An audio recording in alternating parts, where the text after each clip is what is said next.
Monday, February 6th. I'd call the meeting to order and ask everyone to join council in singing O Canada.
Thank you to the National Film Board of Canada for the images of our country and to our very own Grand Prairie Boys Choir for the audio rendition. So we'd start with the meeting, the previous council meeting minutes. Councillor Crokin. Thanks, Mayor Gibbon. I move that we adopt the minutes of the City Council meeting held January 23rd, 2012. Thanks very much, Councillor Crokin. Anyone note any errors or omissions in that set of minutes? Seeing none, then I'll call for the vote. Thank you. And that motion carries. That'd take us on to the adoption of the agenda. Would somebody care to make a motion for the adoption of the agenda? Councillor McLean. Thank you, Mayor Gibbon. I move council adopt the agenda as presented. Thanks very much, Councillor McLean. Anyone have any notes on the agenda? Any additions or deletions? Seeing none, then I'll call for the vote. Thank you. And that motion carries, and that brings us to the delegation portion of our meeting. I have a feeling we may have a few delegations here to speak to a number of different items. We're going to start with one person in particular first, but I'd remind all delegations that council does have a relatively full agenda. We want to make sure everybody has the appropriate time to be able to address council, and so we'd ask you to limit your comments to about 5 minutes if possible. So the first of our delegations that had let council know that they wanted to come forward was Mr. Bill Nash regarding the multiplex. Mr. Nash. Mr. Mayor, councillors, administration, thanks very much. This won't take very long. My first real involvement with the pursuit of the new pool for our community was at a meeting on Valentine's Day in Muskeg CP Park Pavilion in 1990. That's nearly 22 years ago. I think only Helen Rice may have been on council at that time. Many people and many meetings have come and gone since then, and not all of them were really amicable. There was some hot words from time to time. Indeed, if Mr. Ayling was here, I'd probably have to start with an apology. I'm not going to mention all of the names of the people who participated. They know who they are. Rather, I've come to do something simple, to do something that hasn't happened as yet, as far as I know. I've come to say thank you for such an amazing facility. Some of you, probably most of you, know that I'm highly connected in the swimming world of things here in Canada and elsewhere. And there isn't another aquatic facility like this anywhere in Canada. We're really blessed. Some of you weren't on our city council when the vote was taken and signatures made to go forward with the multiplex in this amazing pool. It was a pretty brave gesture. And the fight's not over. You still have some work to do. But I want to congratulate you on taking such a stand and encouraging you to continue to be brave and do the right thing for our community. Thank you. Mr. Nash, thank you very much. I certainly appreciate your presentation. I don't know if there are any questions for Bill. No, but it looks like there aren't any, but thank you very much. We certainly know that you've been advocating for aquatic users for a long time, and we really appreciate the fact that you appreciate the multiplex. Thank you again. Bye. So this is the public delegation portion of our agenda. It's an opportunity for anyone to come forward to address council on any community-related matter, including those that are on our agenda, except for those that are the nature of a public hearing. Now, I know that there are probably a number of people that are here to address the business bylaw, business license bylaw amendments that have to do with taxis, and so maybe that's an appropriate place to start. Is there anybody that would like to come forward to address council regarding that matter against tax licenses? I see a couple, maybe we'll start on one side, and Mika? If you'd like to come forward and introduce yourself for our city clerk and for council, and please be welcome, and as I said, you have approximately 5 minutes. Thank you, Mr. Mayor, councillors, administrators. Thank you very much. I'm here as a staff person for the Canadian Paraplegic Association of Alberta. As you know, we have maintained a presence in the area now for over 15 years, and we provide services to people from Grande Cache to High Level, from Dawson Creek to High Prairie. When they come to town from the regions and they're coming on a bus, they need to be able to get around in Grande Prairie. And the people who have come to support the accessible taxis are behind us. I see that Travis would like to say something as well. It's very important to have taxis that are accessible to all people. I was speaking to a speech pathologist yesterday, and she said at any one point there are at least 10 seniors who cannot speak, and they can't access the handy van unless somebody can access it for them.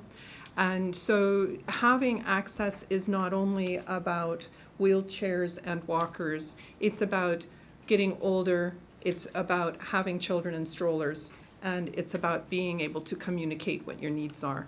So thank you very much for everything that you're doing for us today, and I wish you a lot of support in your endeavors. Thank you. Mika, just before you Sorry. go, if you could. Yeah, I don't like being here. You don't get out of the hot seat that quick. First off, I'm not sure the city clerk was able to get your name, so could I'm you say sorry. your name and spell it for Would us? you like me to spell it? Okay, it's 3 words. M-I-E-K-E, lowercase d-e, capital G-R-O-O-T. Thanks, Mika. And then, secondly, are there any questions for Mr. Groot? No? Seeing none then from council members, thanks very much for your Thanks. presentation. Is there anyone else that'd like to come forward to address council on this matter? Sure, please make your way forward.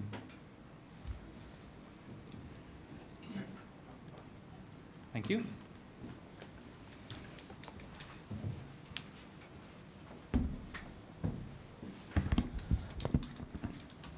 Thanks, Mr. Johnson.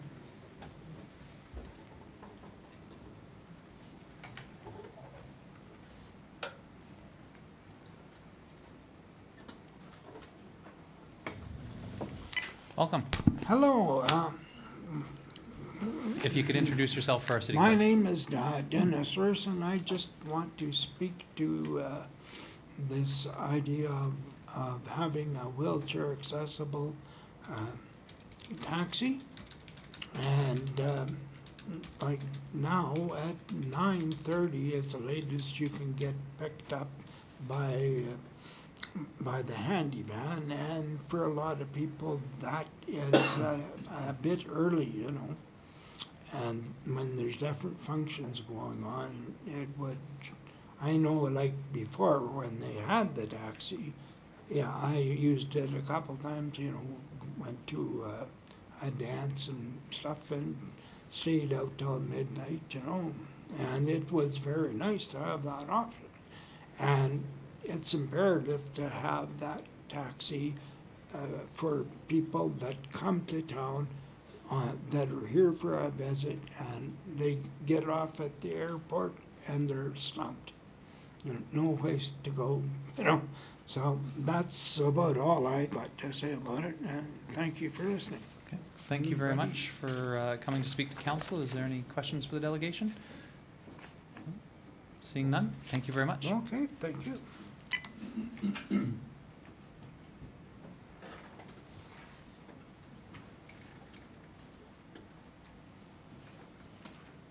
So again, if there are any other community members that would like to address council, we certainly will make sure that you have time to come forward.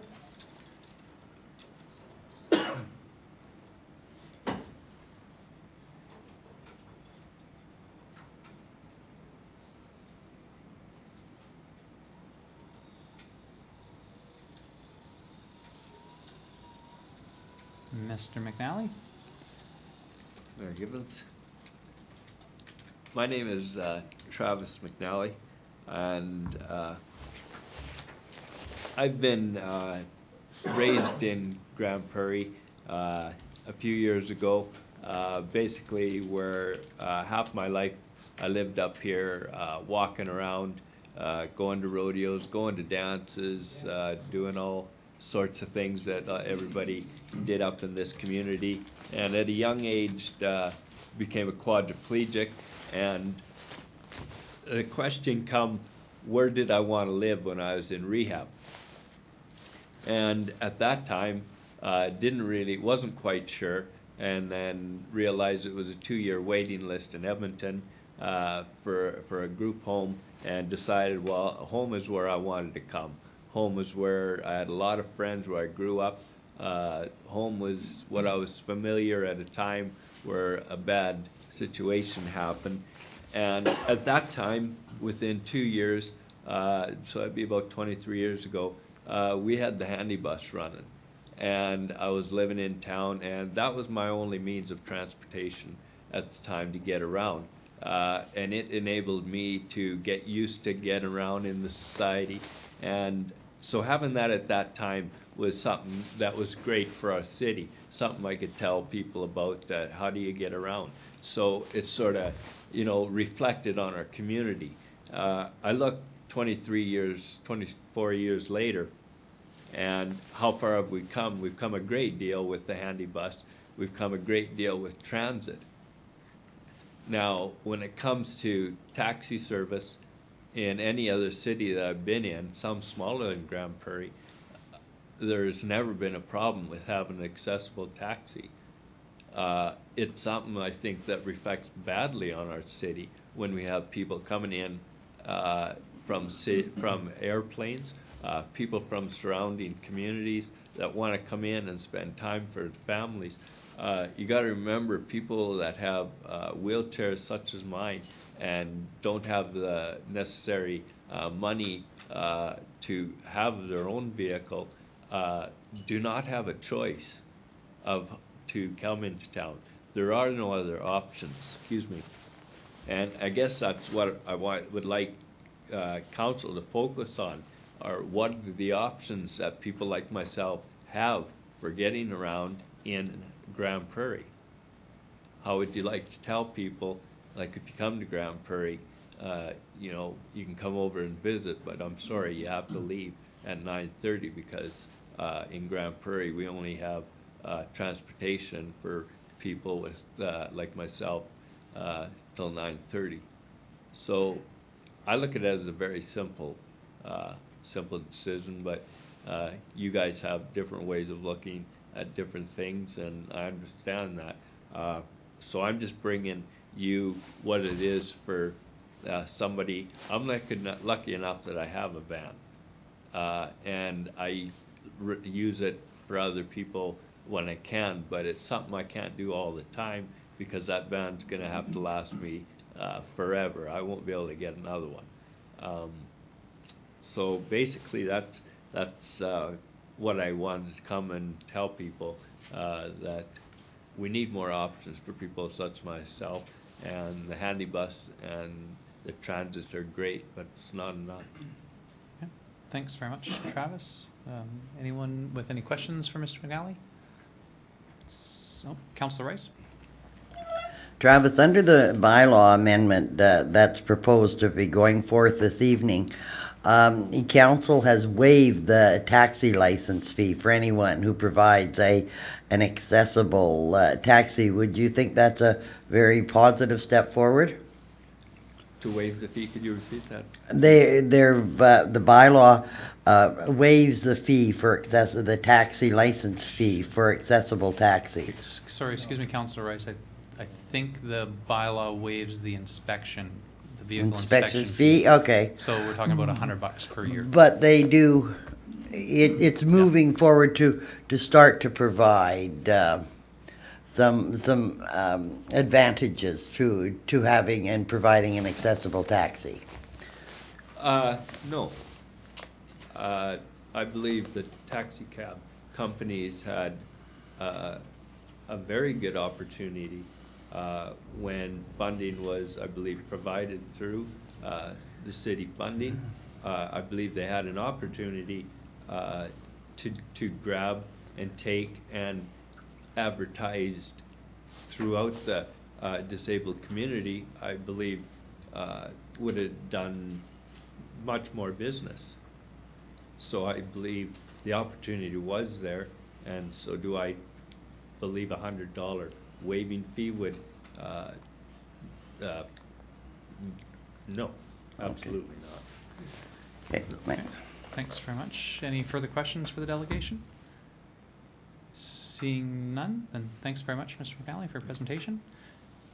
So I'll ask again, is there anyone else that would like to come forward to address council on this matter or any other community-related matter?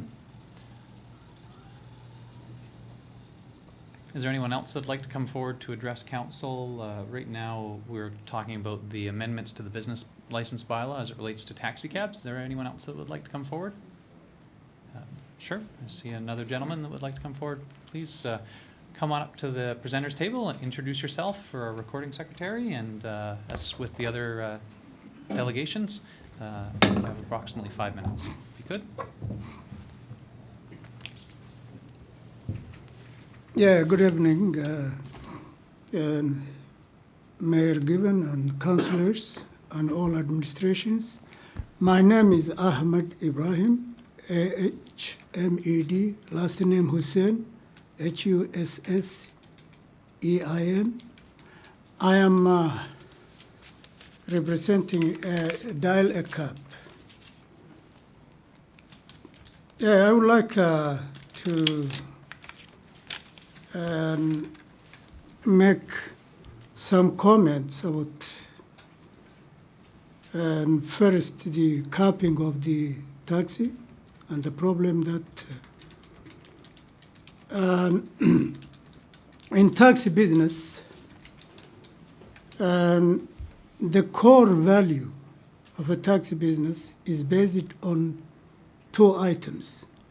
It's a customer service and safety. Yeah, customer service is a complicated thing. Customer service is mainly how a driver behaves himself when he is on the road providing service to customers. We have been here. Myself, I've been here in Grand Prairie for 10 years. I remember the first time I came here, people were waiting taxi. When you go out for a night, for a good night, and you want to back home, you wait at least 20, 30, 40 minutes for a taxi to take you home. Now, it's on the contrary. After 10 years now, the taxis, wherever you go, they are in line, waiting for a customer to come in. It's a good thing. But when taxes are oversaturated, it brings problem with it. The first one is drivers, they don't make money. And if a driver doesn't make money, he will be working long hours. And that brings driver will stay on the road longer than he was supposed to be. That may bring risk to the customer, may bring risk to himself, may bring risk to others. So, to improve the quality of the business of the whole industry as a taxi, I think it is a good idea to cope. Now, it is oversaturated. There is a lot, wherever you go, you see a taxi standing. In each street, you see one or two or three standing over there. So I am suggesting that we cap with, now I think it's on the road, there are about 213 cars on the road. And if you divide and those tags on population-wise, say Grand Prairie now it's around 55,000, the population is in that area, divided by 220 tags, comes to one tax for 250 people. One tax for 250 people. And the standard is, when they use the standards, it is at least, it should be one for each 500. So that shows tax is already oversaturated. People are not making money. And what I suggest is that we cope, and it's very urgent, and it's a time to cope it. If we want drivers to make money, and if the drivers, they don't make money, then they leave, new ones will come. Each time we train them, 3-4 months later they disappear, they go, because they're not making money. So each time we have a new people coming in the business. And taxis are always, ambassador for the city. It's the first contact. Whoever comes to the city, the first contact is a taxi driver. So if that taxi driver knows the city well, if that taxi driver is a professional taxi driver who cares about the business, then he will know the city well from A to Z. Mr. And Nunn, he improves. You have about 1 minute left. Okay, so it improves the image of the. So I suggested that we cover the taxes and even reduce the amount who are on the road now. A second one I want it came to my attention now, accessible tax. Yeah, we need them. We really need some taxes that accessible to the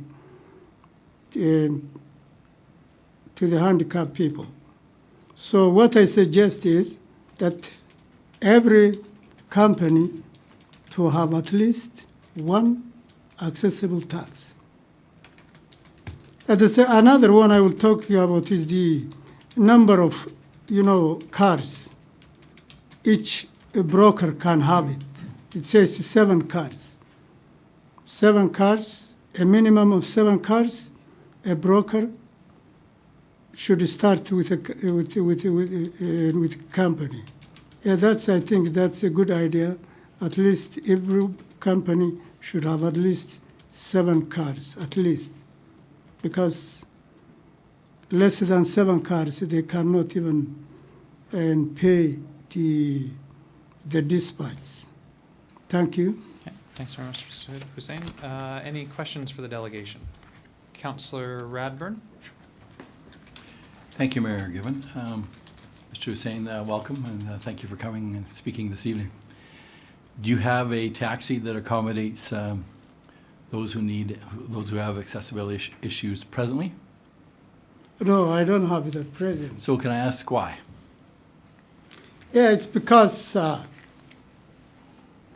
there was one. I think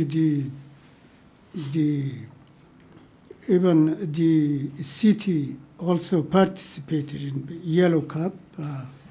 Yellow Cab and the city, they bought one together, and I think there was not enough people that can, make it busy, that and taxi, accessible taxi. So it's a shortage of people that, can, that it can cover. So, but at least if we have one or two for the city, I think that will make, a difference. We can accommodate both. And Okay, thank you. Councillor Everin, okay, thank you. I see a few others in the queue. Councillor Wong? Thank you, Mayor Given. Mr. Hussein, I really like the idea of implementing a minimum standard for all taxi companies to have one accessible unit per company, or maybe a set percentage per company. So if you have 10% of your cabs must be handicap accessible, then at least it creates a level playing ground. But my question to you is, do you think that the rest of the taxi industry would accept regulations like that? What would be the pushback, I guess?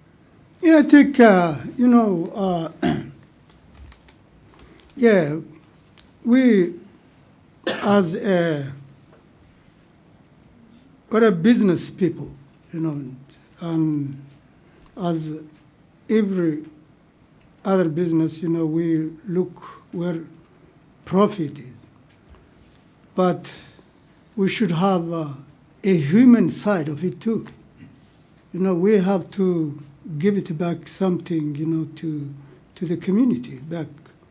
So I think if we work, the industry and the city together, because I said there is no enough business, for a time, and if we work together, we are ready. As a Dial-A-Cab, for example, will be the first to work with the city, to solve that problem.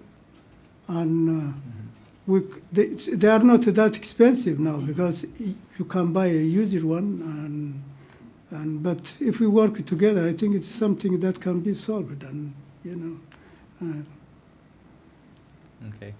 Anything else, Councillor Wong? Yeah, I have one more question. Just, do you know the difference in cost between a hybrid vehicle and an accessible vehicle? Is there a big difference? yeah, there is always an argument that says if it's capped, we cannot increase our fleet. But after the protective services make a decision, Dial-A-Cab, we bought two hybrids. One is Toyota Camry, which is the highest hybrid, which is the highest quality, top of the line, and the other one is Malibu. We just wanted to see, how it plays, and it really saves a lot of money because any taxi driver who is driving that one pays less gas, $20 per day, which is a lot of money. But when you're buying, expensive, and the Toyota Camry was at $28,000, and Malibu was $22,000. So it's a lot of investment, but it pays off in the long run. Okay, so how much would that have been over a standard gasoline vehicle? Can you guess? How much are you normally paying for taxi cabs? What's the Yeah. normal price of a vehicle that people put on the road? Yeah, usually we don't buy, new ones. We always buy, most people buy used ones. So it's about 7,000. Yeah. Crown Victoria, for example, a good Crown Victoria, 2009, we bought one. it was 6,500. Okay, and just one more question. So why the decision to purchase the hybrid vehicle as opposed to the handicap accessible vehicle? Yeah, as I said, you know, it is, there is no, you know, a big market. And for example, if I put 2 cars of accessible taxi, and we look how many calls we get, and depending on how many calls, I didn't study that part yet, but I don't think there is a very high, you know, I don't know the population who require taxi, but there are some taxis that can be used for both, you know, accessible and for both sides. Yeah, I think Okay. that's the best way to go. Okay, thank you for your answers. Yeah. Okay. Councillor Monroe? If you want to turn on your mic there. Sorry.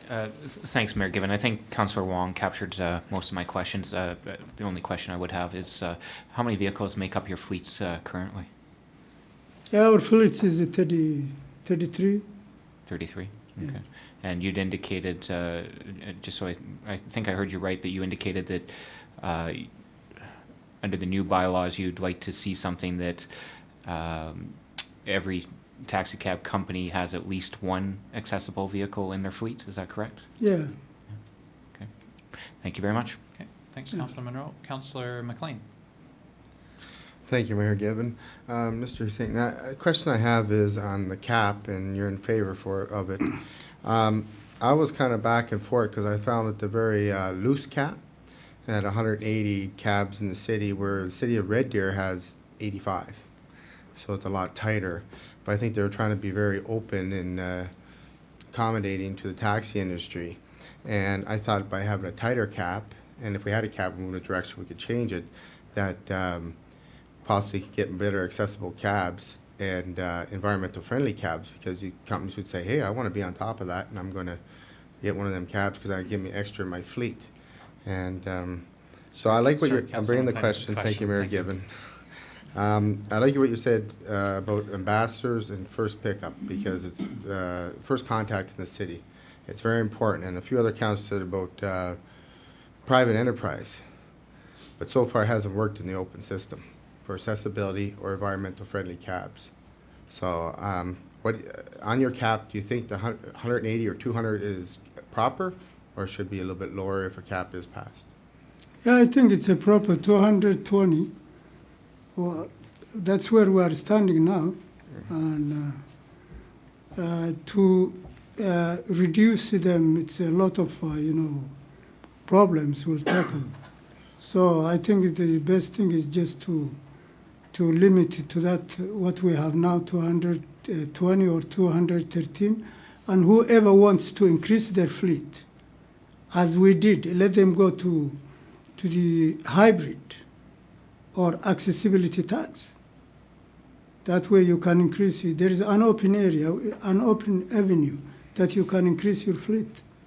One more Councilor question. Hussain? Because I was hoping, Mr. Hussain, the question is about making safety on the roads. And I believe some inspection, there was a 76% failure rate on this open system as we have now. Could be a light bulb out or maybe a spring, whatever. Do you think with the cap system we could be leaning to having more newer vehicles on the road, as is the taxi company with the contract at the airport, which has to have 5 years or under for a taxi cab? Yeah, I think, you know, when it comes to safety, we have the strictest, you know, a bylaw on safety, because the mechanical inspection we go through, whether it is, even though cars are used ones, the inspection we go through, it just eliminates all possibility of, you know, breakdowns. We have 2 times in a year, you know, April and October. So every 6 months, we do a kind of what they call out-of-province inspection Like what? So they, when they inspecting, there are, they look at every part of the car. So it's like a brand new. So the safety, we are the strictest. But what we have to work on is on the driver's side, who is driving. The driver must be, someone who is a professional, who is not working long hours, who could work 12 hours, 10 hours, and still make a living. That's what we have to work on. Okay, thank you very much. I don't see anyone else in the queue for any questions. Mr. Hussain, thank you very much for your presentation tonight. Thank you for your time. Thank you. Was there anyone else that would like to speak to council, particularly on this issue around the business license bylaw? Sure, please come forward. And as I said, we had a long round of questions, but if we could ask all the delegations to keep their presentations to about 5 minutes, if you could. Please have a seat, be welcome, and introduce yourself for the city clerk. Hi everyone, my name is Rani Samani from City Cab and Beach Taxi. First I would like to talk about the number of the cars. So I heard it's 230, I believe, or 213 now. And I really would like to mention one thing about this number. So before the cab, it was about 173, I believe, right? And when the cab come in, a lot of people put more cars, and there was chance for a lot of people to put cars who would have 2010 permit, and that makes chance to increase the number of the cars. But in fact, like, there is at least, I'm 100% sure about it, every company have like at least 7 cars sitting around, have no driver. So the number of the cars, it doesn't make really different. We can talk about the number of the drivers, and you can get this information for sure from the bylaw, how many permit they issued, like chauffeur permit, that show you how many driver in the city. So by opening it, it's not gonna make any difference. And from my experience, if there is no business, for sure there's not gonna be a lot of driver around, right? So if you have 300 car or 400 car out there, that doesn't mean you can have the same number as for the drivers. The second thing about the disabled vans, I hear like there is a request to ask every single company to have at least or minimum of 1 disabled van. And at the same time, like they mentioned that there is no too many calls for disabled van requesting disabled van. So that will show you by having 15, like we have 15 companies in the city, right? So if the minimum gonna be 1, every company have 1, that means 15 handicap van. So first thing, the cost of the van minimum about 40,000. I did contact 2 companies, and I have been able to show that minimum about 40,000.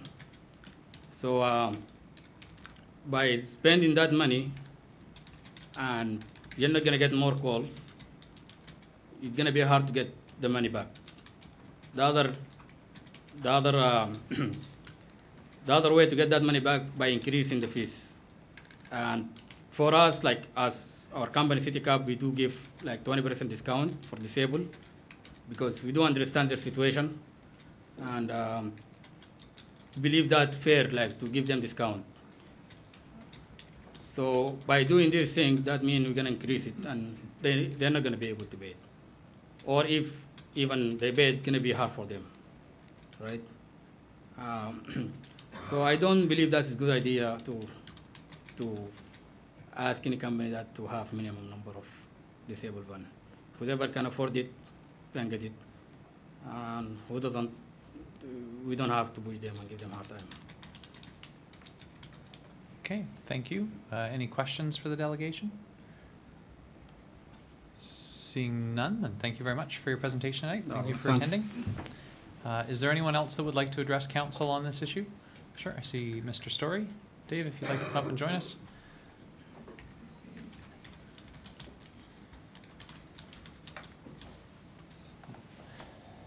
Welcome. Thank you, Mayor Given and Council. I wasn't going to say anything, but I will. I travel right across Canada with ACCD and CCD, and Toronto and Winnipeg are the two biggest places that I go to. Where Toronto has airport cabs, has 50 accessible cabs that are always available around the clock. At the airport, there's usually 3 or 4 in the line. All these accessible cabs are not only in Toronto, but in Edmonton, are equipped to carry regular passengers as well as disabled. There's a wheel in the back door on a ramp and then into the back. There's still a second seat in the front seat. When they're not hauling passengers who are disabled, they make regular trips and they can haul regular customers. So I can't see an argument for a taxi not being able to work. You have to make reservations to take the accessible cab. And I will say, I've had one ride in the accessible cab in Grand Prairie. The last time it was booked, and the night before I flew out, we phoned the company and we were told by the girl, oh, it's in the shop. Well, it'd been in the shop for 3 months previous. But they never told us a week ahead when we made the reservation for the cab.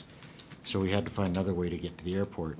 But I think it's mandatory that the City Council looks at an accessible cab or two in Grand Prairie, no matter what. They're needed. We have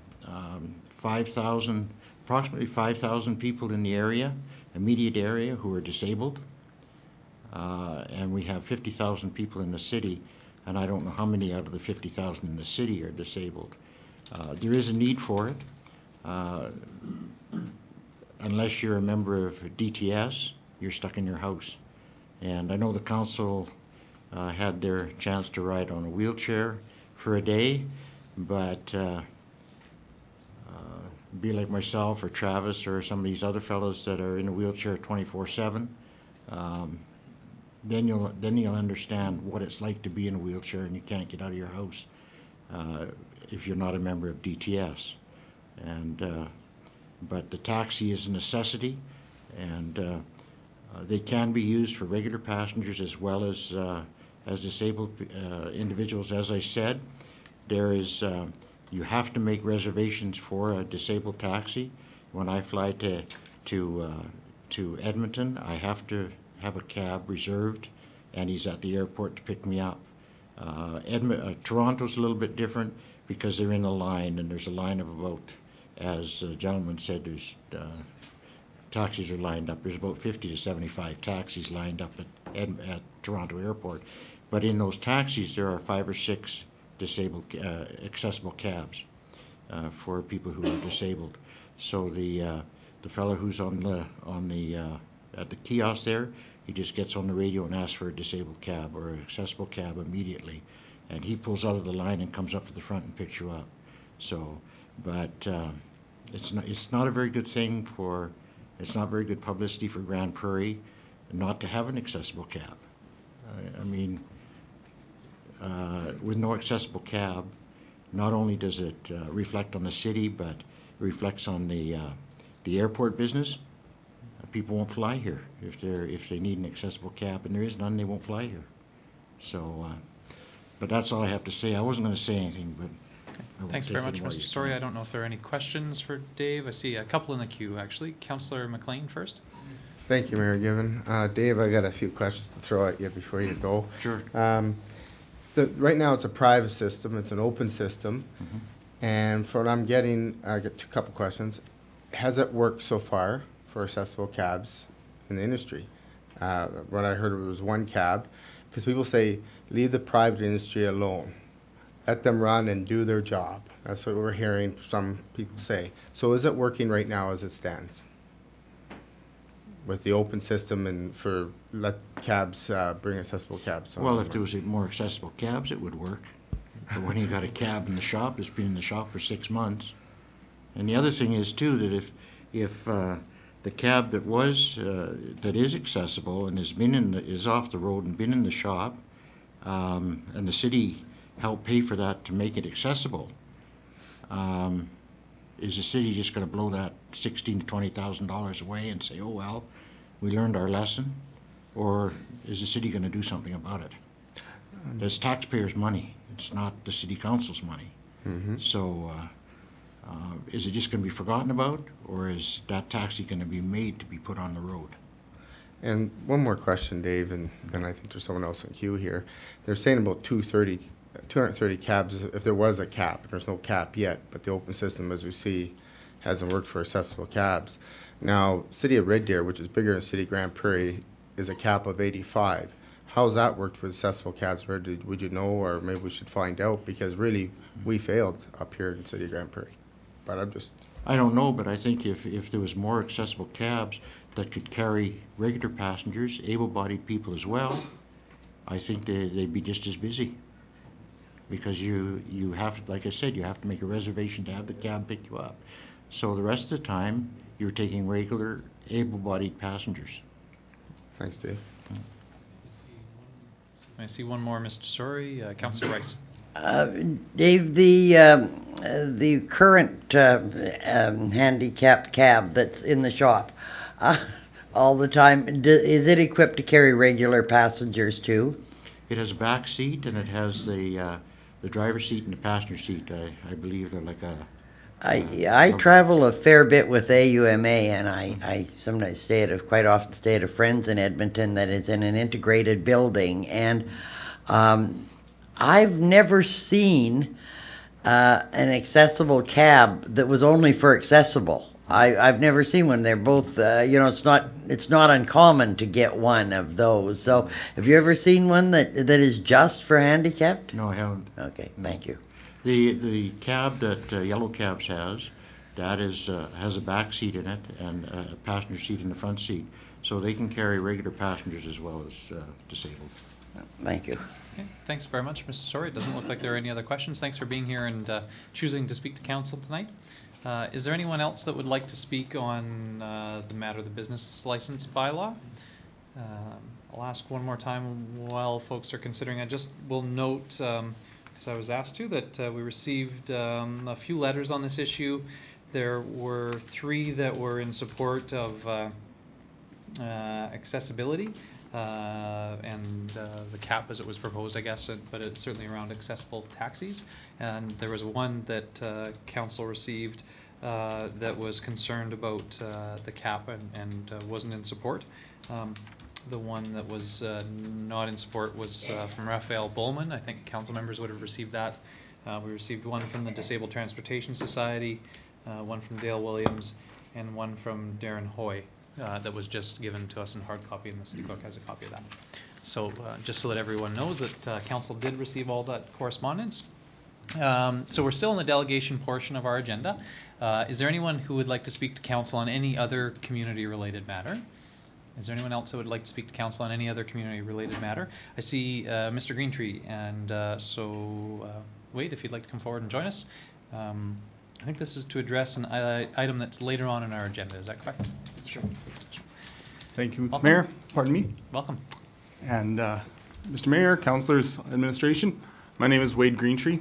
I'm here on behalf of the Stonebridge development, which is occurring directly south of the multiplex on 68th Avenue, in relation to the outline plan amendment that will be presented later. And I'm basically here just to answer any questions that you might have regarding that proposal that will be given later. Okay. Any questions for Mr. Greentree? So the reason is some council members may be wondering, why we're having this now, outline plan amendments aren't the subject of public hearings, and so anybody that's here to address a public hearing, of course, would have to be as a part of that public hearing process. This is the one opportunity that council would have to ask any questions of Mr. Greentree or the folks that he's representing. So I see a couple in the queue. Councillor Radburn. Thank you, Mayor Given.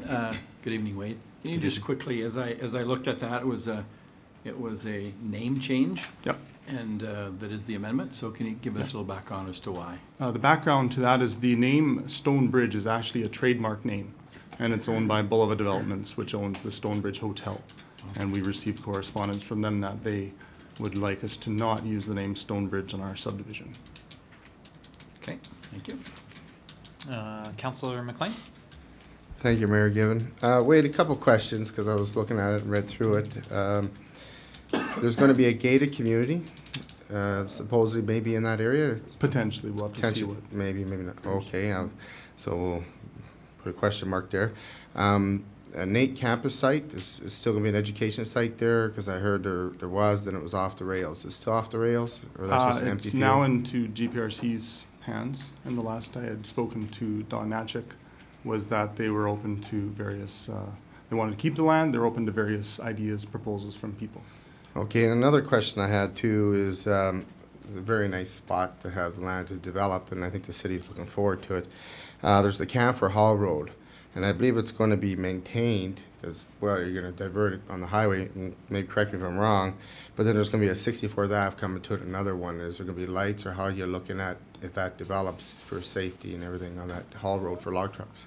That portion of the land isn't affected by the land that I'm representing, so that's a different landowner that goes adjacent to the Camphor Hall Road. But it's all going to be developed in one piece? It It's depends. phases, but, Yeah, okay. phases, but it would be dependent on the landowners as well. Okay. So just for clarity, that's the landowner that you're representing isn't an owner of that land? No, that's Okay. right. Councilor McLean, okay. Well, Okay. one more question. Sure. There was 4 or 5 people on different sections, so which section are you involved in? Which 10 hectare, 9 hectare? It's the land that's directly, there's the 2 exits, entries into the multiplex and the high school there.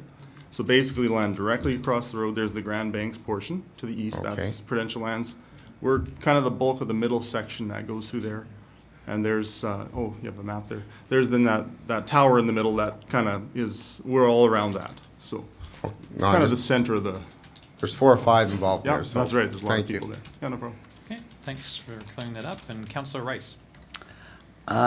You don't have to answer this tonight, but I note from your application that you want to change the name of the outline plan as well as a named road. Yes. I would hope that at some point you give consideration to not using named roads. There are subdivisions in Grand Prairie that you need to drop breadcrumbs to get in and out of, and I certainly hope you don't replicate that. Mr. Greentree? She said I didn't have to answer. Keeping in mind, Councillor Rice may be expressing her particular opinion. It's just one road. It should be not confusing at all. Okay, any other questions for the delegation? Seeing none, then Mr. Greentree, thanks very much for making yourself available to answer our questions in advance. Thank you very much. Much appreciated. Okay, so one last opportunity. Anybody that would like to speak to council on any community-related matter, this would be your opportunity. Sure, please come forward and introduce yourself.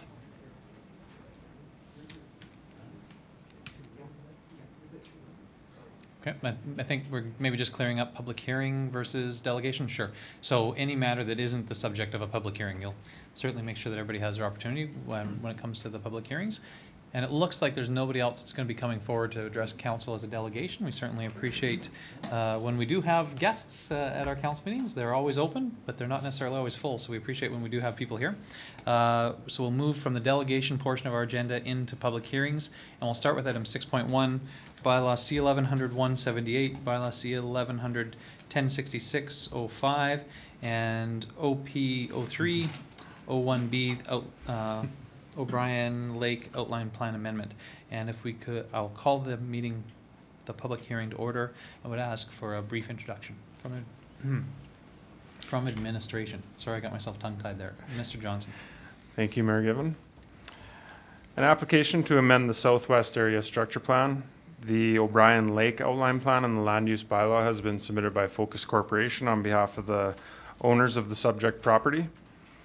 The proposed amendments address the relocation of a multifamily site and the redesignation of a commercial site, both of those to single-family use.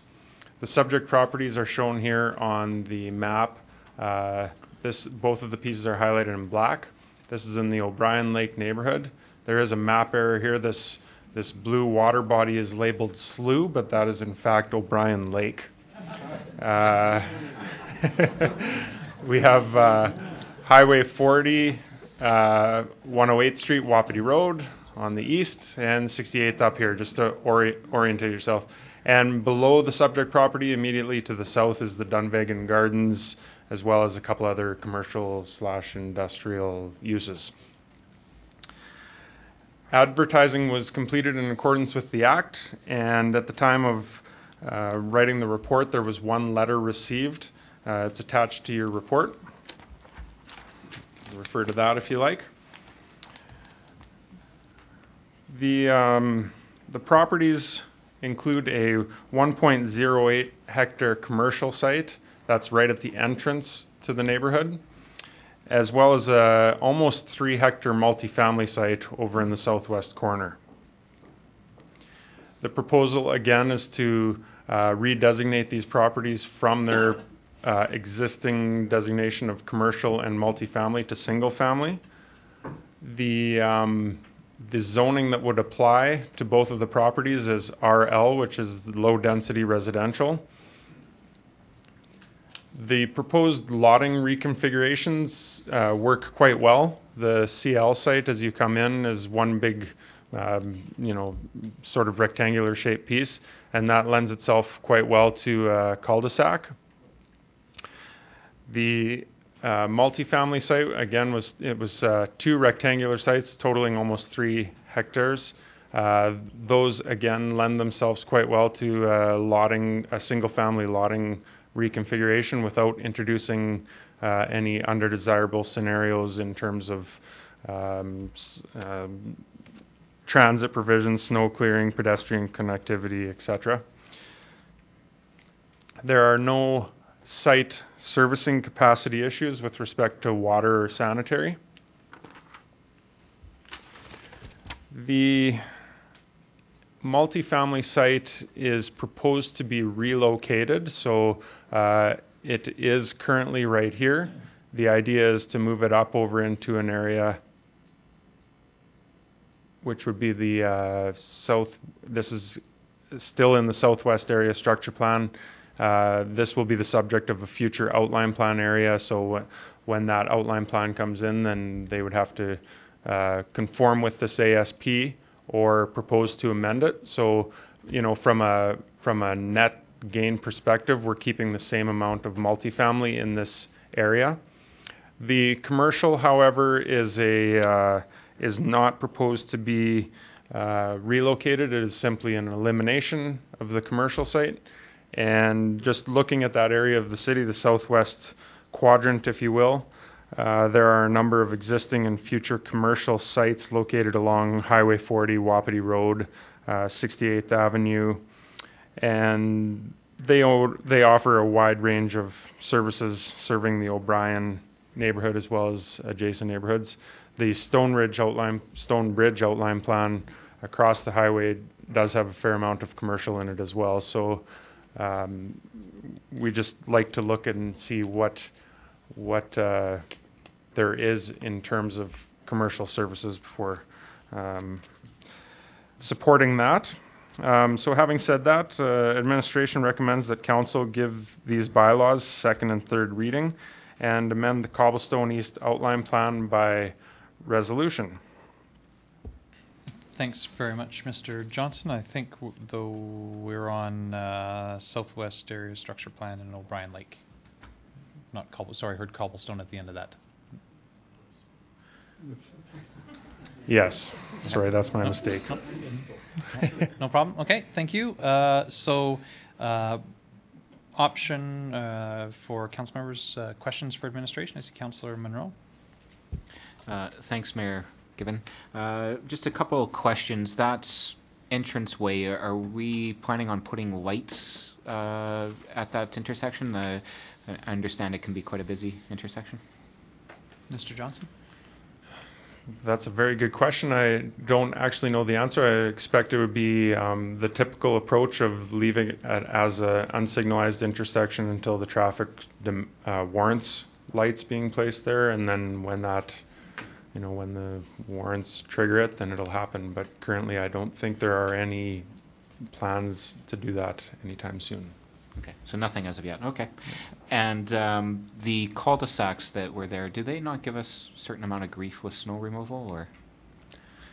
Mr. Johnson?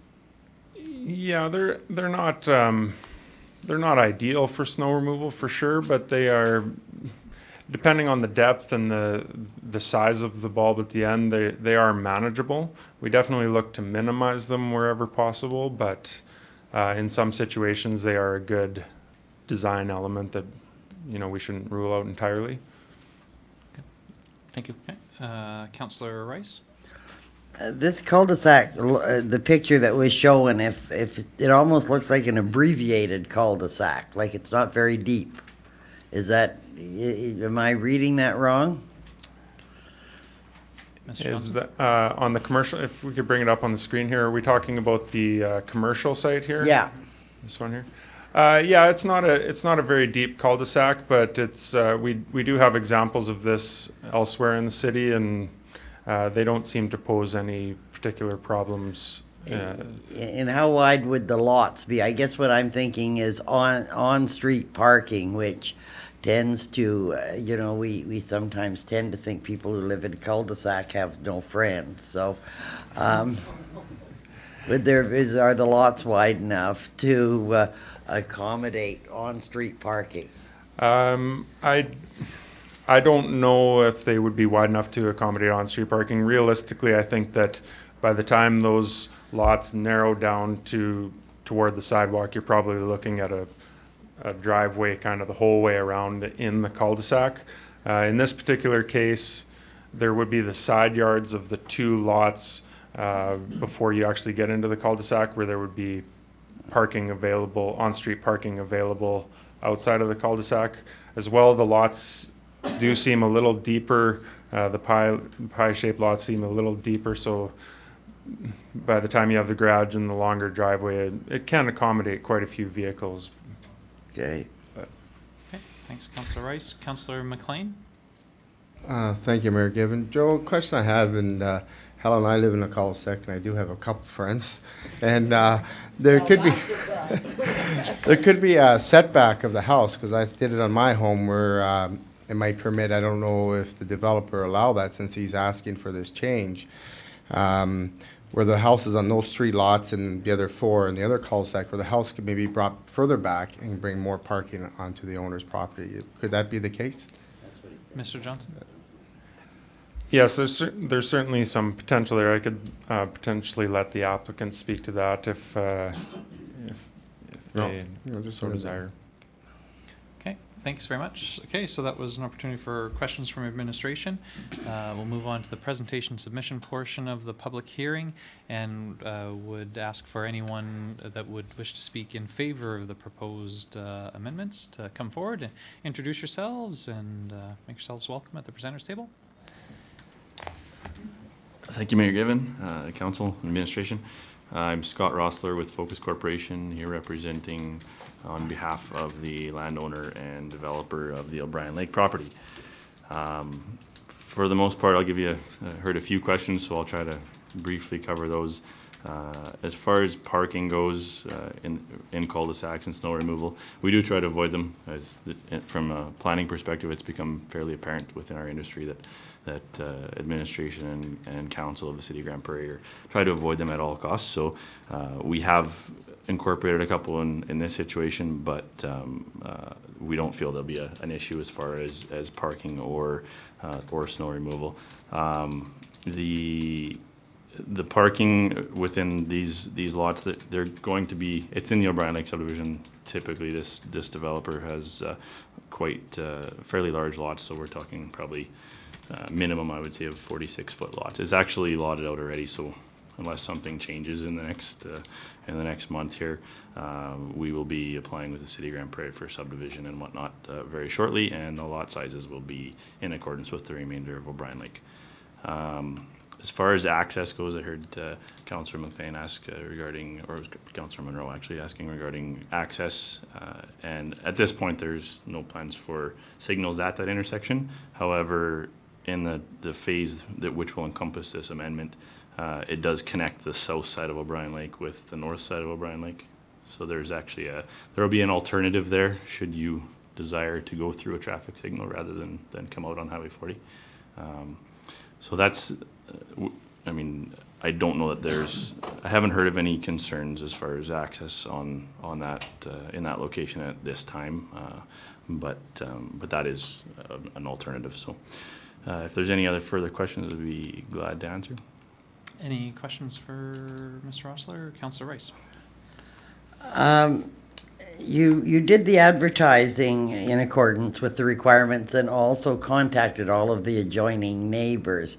You received one positive letter. I'm assuming you received many more positive phone calls, and I'd be surprised if you received any negatives. So did you?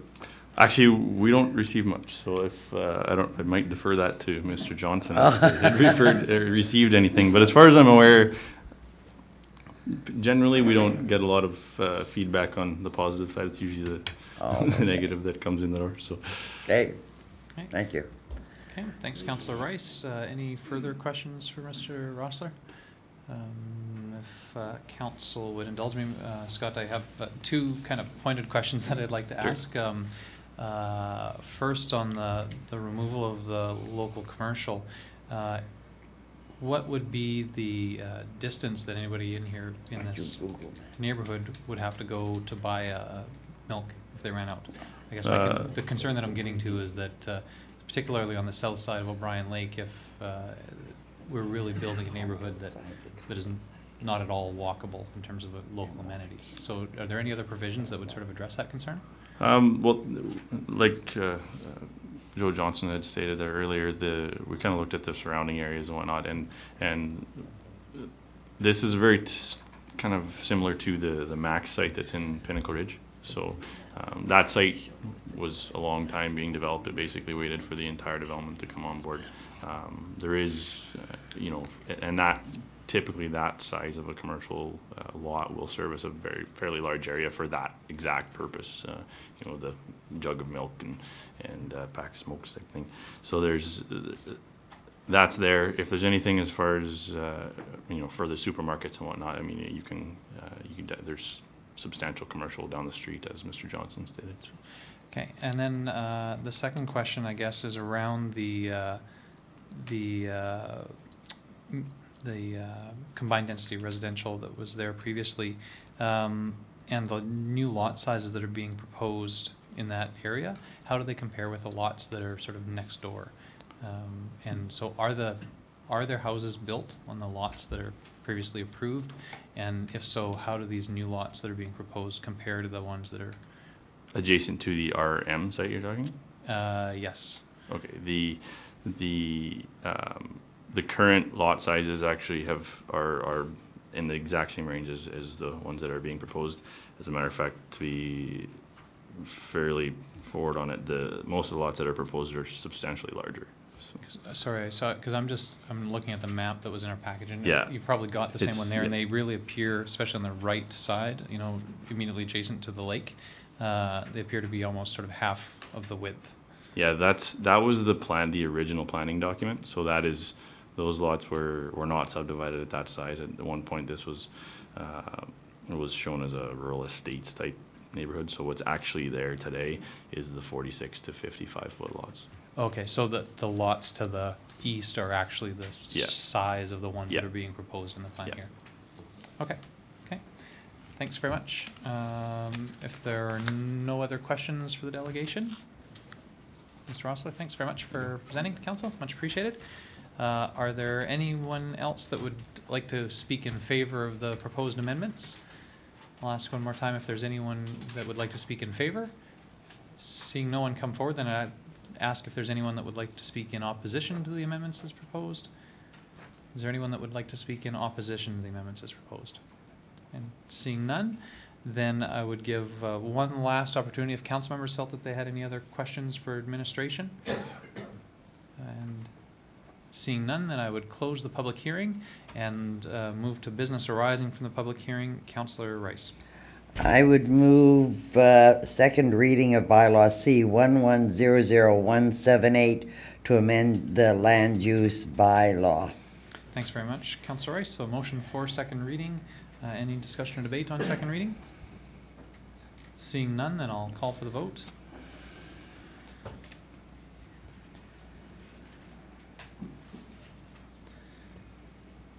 Thank you. That motion carries. Councillor Rice, would you like to carry on from there? I move third reading of bylaw C1100178 to amend the land use bylaw. Thanks very much, Councillor Rice. Any discussion or debate on third reading? Seeing none, then I'll call for the vote. Thank you. That motion carries. Councillor Rice, do you want to carry on? Sure, I would move second reading of bylaw C106605 to amend the Southwest Area Structure Plan. Thanks very much, Councillor Rice. Any discussion or debate on second reading of bylaw C106605? Seeing none, I'll call for the vote. Thank you. That motion carries. Councillor Rice. I move third reading of bylaw C106605 to amend the Southwest Area Structure Plan. Thanks very much, Councillor Rice. Any discussion or debate on third reading? Seeing none, I'll call for the vote. Thank you. That motion carries, and there's one more piece of business to... I would move that council approve the amendments to OP 0301B, the O'Brien Lake Outline Plan. Thanks very much, Councillor Rice. Any discussion or debate on the motion? Seeing none, then I'll call for the vote. Thank you. And that motion carries, and that would bring us to item 6.2, a public hearing for the purposes of hearing Land Use Bylaw Amendment C 1100-173, Bylaw C 1083-04, and Bylaw C 1262. So I'd call that public hearing to order and look for a brief introduction from administration. Mr. Welton. All right, thank you, Mr. Mayor. Focus Corporation, on behalf of the landowners, have submitted applications to amend the Meadowview Area Structure Plan, adopt the Brookfield Outline Plan, and amend the Land Use Bylaw in accordance with the proposed Outline Plan. The Brookfield Outline Plan will establish a more precise land use development concept than is currently contained in the Meadowview Area Structure Plan, and this includes establishing a plan for future zoning for the area. The purpose of the proposed Land Use Bylaw amendment is to establish low and medium density residential zonings and a commercial zoning for a neighborhood convenience commercial site. The Brookfield area encompasses the southeast quarter of Section 19, Township 71, Range 5, west of the 6, located east of Riverstone, in the north, or on the east side of the city. The northeast corner of that quarter section is not currently in the city, but this plan shadow plans it to show a possible future layout if that area is developed in to an urban density. The area is bounded on the bounded by 84th Street to the east, Eagle Estates to the south, and Riverstone to the west. The quarter section to the north contains 2 manufactured home parks, and the area to the north, east, and south are currently in the county. The Pards property is located in the southeast corner of the plan area, and the remainder of the site is currently vacant. The area is designated residential in the municipal development plan, and the proposed amendments are consistent with that designation. Actually, I'm going to... the Meadowview Area Structure Plan currently shows the Brookfield area as being entirely single-family residential. The proposed outline plan proposes to create a commercial site and a multi-family residential site. Therefore, an amendment to the Meadowview Area Structure Plan is also proposed. And if, the map that's on your screen, the red area is the proposed commercial site, and the brown area is the proposed multifamily site. These amendments are supported because the multifamily site will provide for a range of housing types within the neighborhood, and the commercial site will provide for convenience commercial development within walking distance of residents of the neighborhood and surrounding neighborhoods, both of which are principles in the MDP. As figure 4 of the Brookfield Outline Plan shows, the area is predominantly single detached residential in accordance with the MDP and the ASP. This will provide approximately 635 residential lots of about 510, which will be RG, and 125 will be RL zoning. The proposal also is to create a 1.4 hectare multifamily site indicated in brown, and the commercial site of 1 hectare indicated in red. and the zoning for the commercial site is proposed to be local commercial. Parks are being provided throughout the neighborhood to provide recreational areas for residents, and these parks will be linked by a number of trails in the area. The predominant feature in the Brookfield neighborhood will be the linear storm pond. The neighborhood has been planned to incorporate the existing drainage channel into the storm drainage system by establishing a linear pond throughout the neighborhood. The open space containing the pond is joined to the larger municipal reserves to provide recreational activities and recreational areas, joint and a linear trail connection system to other parks in the neighborhood and to surrounding neighborhoods. And the blue dashed lines represent future trail connections within the neighborhood. As Table 1 of the outline plan indicates, this plan does not provide 10% municipal reserve. When the Pards lot was subdivided, it was in the county, and at that time the county took money in lieu of the municipal reserve, and therefore the city cannot now request that the developer provide the full 10%. Additional parks are also incorporated into the neighborhood to provide recreational playground space for residents. These parks will be linked to the larger network with a combination of trails and sidewalks. Transportation, Brookfield is located at the intersection of two arterial roads. 84th Avenue is the future arterial road running near the south end of Brookfield, and 84th Street is on the east side of the Brookfield neighborhood. Both are identified as future arterial roads and will eventually be built out to a four-lane divided arterial road standard when warranted by traffic volumes. Local and collector roads within the Brookfield neighborhood generally have a north-south and east-west modified grid orientation. This provides multiple routes to destinations and allows for consistent street numbering. Future transit routes along the proposed collector roads have been identified in the plan, and they are shown, they are the pink lines that are showing on the map, and they more or less mirror the collector roads.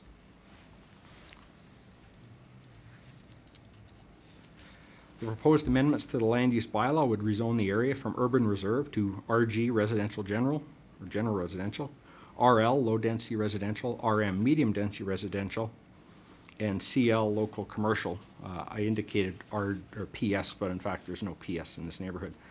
The area is showing as urban reserve on this map. Actually, I made a mistake, Mr. Chairman, and I think I didn't go quite far enough. There we go. The two areas identify urban reserve on this map are currently urban reserve, and they will stay urban reserve until such time as those landowners apply for rezoning. In conclusion, the design of the Brookfield neighborhood is consistent with the smart growth policies contained in section 5.2 of the municipal development plan. These include providing a mix of lot sizes and housing types. The existing water course has been integrated into the storm drainage system. The street layout is modified grid. The neighborhood connects to and expands the citywide multi-use trail system. Stormwater management has been designed as part of the open space system. The multifamily site is close to the collector and arterial roads and the commercial site, and the collector road accommodates expansion of the transit system.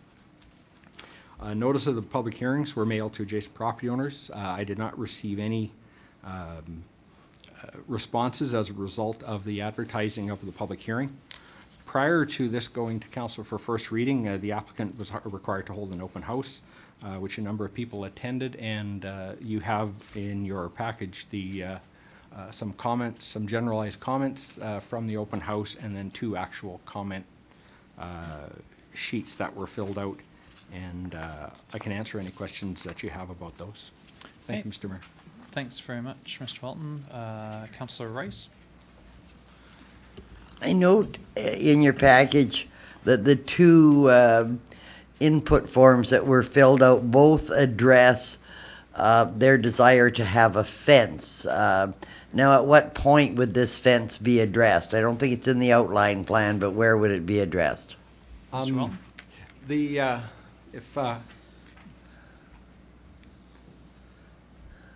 Thank you. This is an aerial photograph showing the area where my cursor is part of Brookfield. This area is Pards. The comments that we got, we believe, are from these property owners along here in Eagle Estates. Obviously, there's a common property line between Brookfield and these lots in Eagle Estates, and so this is where a potential fence would be built. I did have a discussion with the applicant. Typically, in residential neighborhoods, the developer will build a common back property fence along the entire property line. And the applicant is here and can maybe provide you more information on that. No, I guess my question was, at what point in there's an outline plan, and then there's this, and then there's a development plan, and then at what point in the process would this fence actually be discussed? If the developer is putting in the fence, he would do that as part of servicing the subdivision. So when he's putting in the roads, putting in all the underground utilities, one of the final things he would do before selling the lots would be putting in the fence. Okay, we're kind of. I think Councillor Rice is asking, when can council make sure that the fence, or that there's some provision for that? Is there an ability for council to influence that? Councillor Rice, is that a fair way to Yeah, sum like it up? at what point in some document the need for a fence would be addressed? I don't know what the document is. Mr. Walton? Val might know. I believe that that document would be the development agreement that the city and the developer would sign. Okay, all right, thank you. Okay, thank you. Any further questions for Mr. Walton? Councilor McLean? Thank you, Mayor Given. I'm seeing in the low-density district where we had some problems with parking, you got between 10 meters and 15 meters for your blocks for homes. Tennessee, I think, would be more towards the 10 meter for that area. Am I wrong about that? Mr. Walton? If you'll just give me a moment, Mr. Chairman, or Mr. Mayor, I'll just sort of pull up the land use bylaw as it pertains to the RL district. In the RL district, if a lane is provided, then the minimum lot width is 9.15 meters, and if there's no rear lane, it's 10.36 meters.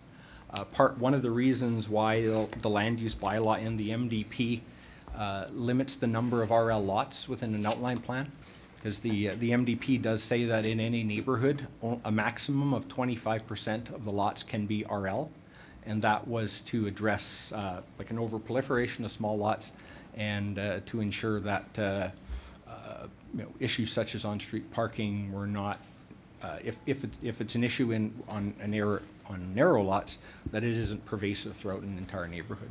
Because I got a couple more questions. So if you put a house of 22 feet, you got 4 feet side yard variance, and then 2 feet overhang, so you can jump from roof to roof, basically, if it's 9 point some meters and 10 meters. Question I have is, there's some areas where bus stops, and there might be one here with the bus going through, where there is going to be one on the main trail there. Will the developer be putting some parking in the back alleys, number one? And the Alberta government's on a new fire rating. How's it going there instead of the whole block burning down if one catches on fire on a windy day? Okay, so a question about requirement for parking in the laneways? Yeah, two questions. And then about fire separation. I'm not familiar with the issue of, certainly in lanes, in the RL district, if there is a lane, then the parking for the dwelling unit is off the lane, and each dwelling unit is required to have 2 parking stalls. So those would be off the lane. The reason why I asked that one. Sorry, Councilor McLean, you asked 2 questions, and we'll allow okay. administration to Thank answer you, both of Mayor. them. And I'm trying to remember the second question. About fire separation. Fire separation.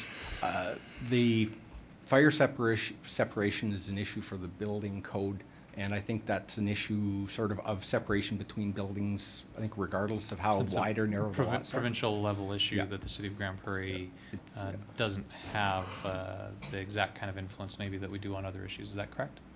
Yes, Mr. Mayor. Okay. I just want to Councilor finish up. McLean. Thank you, Mayor Given, because this is important, because I've had a lot of people talk to me on these small lots. And in Pinnacle, there was a problem arising where people didn't finish parking in the back alley, so they all park in the front. So they're getting tickets, but it wasn't developed to park in the back. So that would be on behold of the developer or the homeowner, or would the city have a bylaw to make sure that there will be parking in the back alley and not in the front? Mr. Welton That's or it. Ms. Norris Kirk, either one of you care to address it?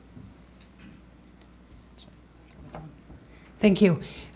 Actually, those subdivisions, including along Kateri Drive there, they are supposed to be parking in the back. Parking stalls were provided for those units as the development permit applications came in. Unfortunately, it becomes an enforcement issue after the fact. So if there are vehicles that are parking in the front, they should be parking in the back because provisions were made through the development permitting process for them to park in the back. Okay, thanks very much. I see another question, Councillor Wong. Yes, thank you very much, Mayor Gibbon. My question is to administration. Can we foresee where the snow routes are going to end up being in this subdivision? Snow routes? I imagine there's going to be a no parking snow ban along some route in there, just like there is in every other part of our city. I would assume it would be the collectors identified on map 7. Other than that, Mr. Mayor, I'm not familiar with this, any other particular snow routes. I Okay. believe they're typically collectors, which are the routes indicated with the blue dash line. Okay, well, I'm just hoping that planning keeps that stuff in mind when they look at ASBs and outline plans, because especially with the outline plans, and you know where the higher density housing is. I know it's labeled LR or RL, but it's higher density than normal. That we try to keep that in mind, that there's probably going to be no parking along certain streets. So that would force the residents to be parking back in their lanes. Okay, any further questions for administration? Seeing none, then we would move on to the presentation submission portion of the public hearing. And I would ask for anybody that would like to make a presentation in support of the application to come forward and introduce themselves. Wait a minute, didn't we just see 1/3 of your delegation before? Welcome. Please introduce yourselves for. Good evening, Mr. Mayor, councilors, administration. My name is Michael Frederickson. I'm with Focus Corporation. I have with me Scott Pravitz with Prudential Lands and Scott Rossler with Focus Corporation as well. Focus Corporation submitted the application for the outline plan of the Brookfield neighborhood. We actually submitted it quite some time ago. This has been a work in progress since about 2007. Excuse me. It's about 2007, so we've spent considerable time fine-tuning this plan, I would like to think. First off, a couple of the aspects of the plan. The linear storm pond that runs through, that is actually part of a higher level document, the East Drainage Basin Study. That drainage channel takes drainage from about 1,700 acres, I believe, upstream. So it's actually quite imperative that that configuration remain as is. In terms of the medium density residential that's been proposed in the neighborhood, it has been included along a arterial as well as a collector. Both of those would be snow cleared on a regular basis as they are bus routes. And we've included a 1 hectare commercial site, again, directly off the arterial and the collector for neighborhood convenience. One of the aspects of the plan that you may have noticed or may not, there's 2 local accesses to the 84th Avenue collectors at 87A, I believe it's 87A Street. If it makes it a little bit easier for you, would you mind sliding your document over to the, I guess your right, just below the camera there, and you can kind of point out the spots that you mean. It'll maybe make it a little bit easier for council members. There you go. So if you'd just like to sort of speak, you can point to where you're speaking about. It'll make it Absolutely. So I believe this is 87A Street as noted in the document. Both of these are local accesses. By nature of the again, a higher level document, the Transportation Master Plan, actually shifted 84th Avenue, which is an arterial, shifted from, historically it would have been on a common lot line or property line. So in this instance, I believe the consultants at the time found that it would probably be a lot easier to acquire the right-of-way via a new development versus through existing developments. So in doing that, they've actually created a small parcel, which is sort of like putting a square peg in a round hole. So we've proposed accesses, local accesses onto the arterial. We have written in the document that at some future date, should the traffic volumes warrant it, these can both be changed to right-in, right-out accesses to not limit the flow of traffic. And just one other thing I'd like to say, the Pards land is shown as recreational in the area structure plan right now. We've done nothing to that. We haven't changed the designation. The owners haven't participated in this document.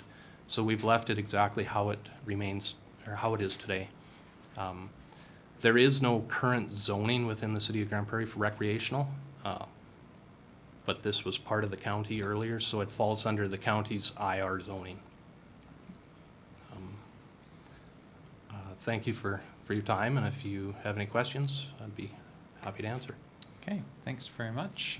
Much appreciated, Mr. Frederickson. Any questions for the delegation? Any questions for the delegation? I see Councillor McLean. Thank you, Mayor Kevin. I understand where Brookfield's going to be, but Meadowview, is that going to be just behind it?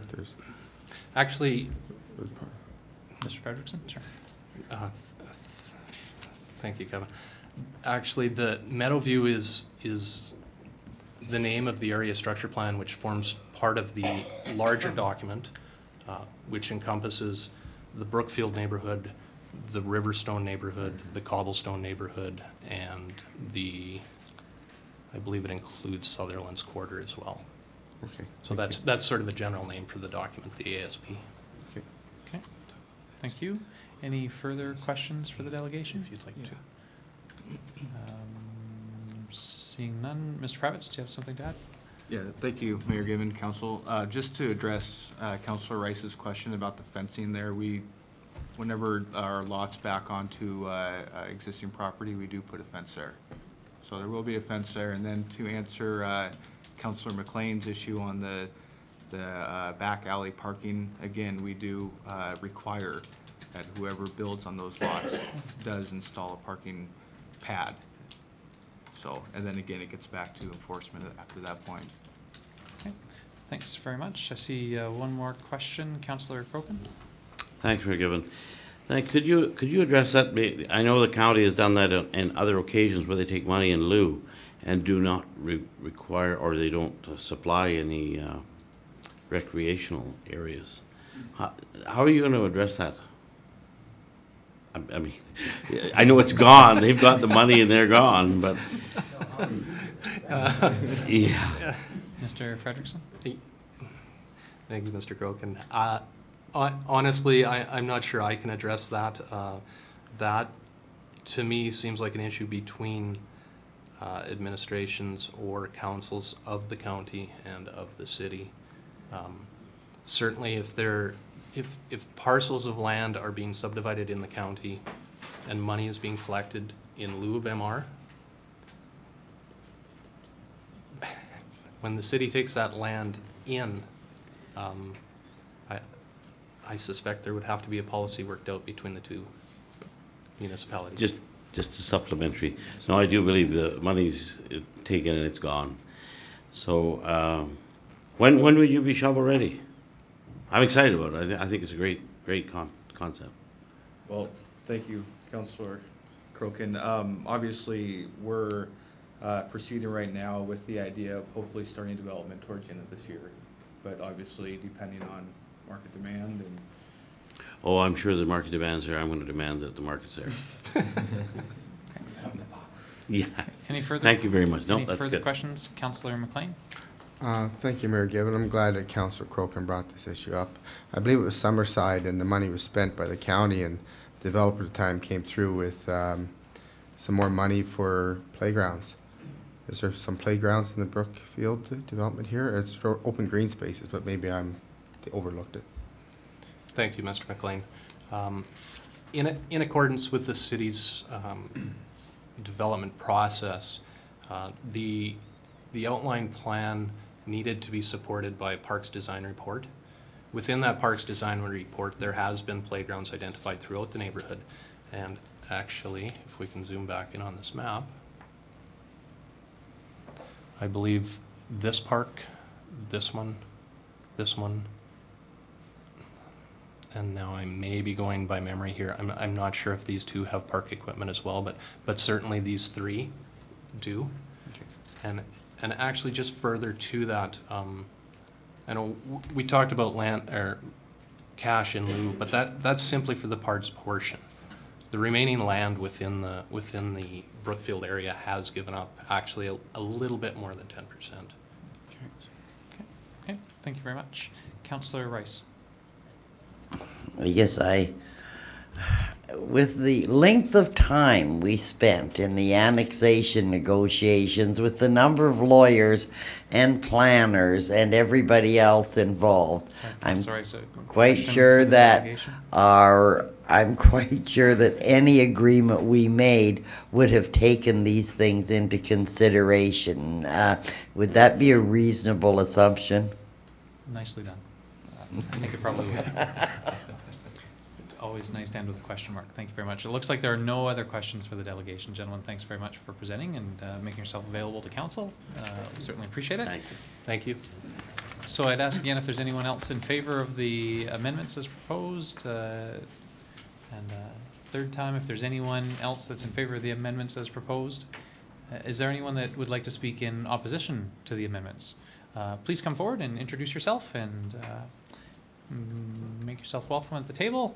If you could just introduce yourself and your name for our city clerk. And Hi, Kirk Sutherland, Mayor Given, councillor. Welcome. I own the subject property to the north of the proposed quarter there. I'm not much of a speaker, and I don't know why my Barstow's not here. I think I should have hired Focus, but anyway. I bought the Meadowview Trailer Park about 10, 12 years ago.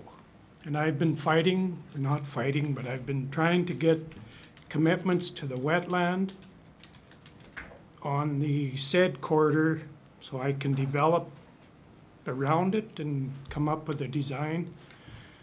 And I've had it taken through Barstow into Mr. Proudfoot and everybody, and they always come up with the excuse that there's a big picture that they're gonna deal with the wetland over. Meanwhile, in between, they're building around the said corridor, and I don't have anything against, the housing, whether it's here or there. It's just that I'm wondering why they haven't dealt with the wetland on my corridor when I owned it before these guys even bought theirs. And they're trying to get approval on the wetland and everything else.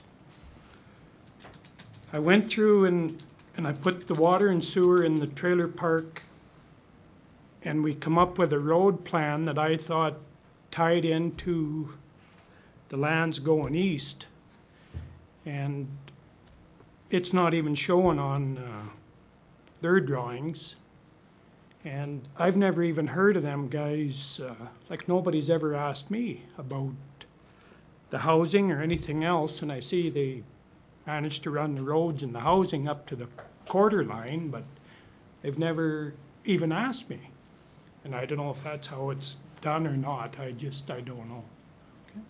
okay, so just to be clear, your quarter section is the one to the north, and is it currently in city boundaries or is it in the county? It's in the county. Okay. So have you had an opportunity to talk to any of our planning department? Have you been in contact with the city folks at all? No, I Or can't say your I have, guys are but supposed to have, yep.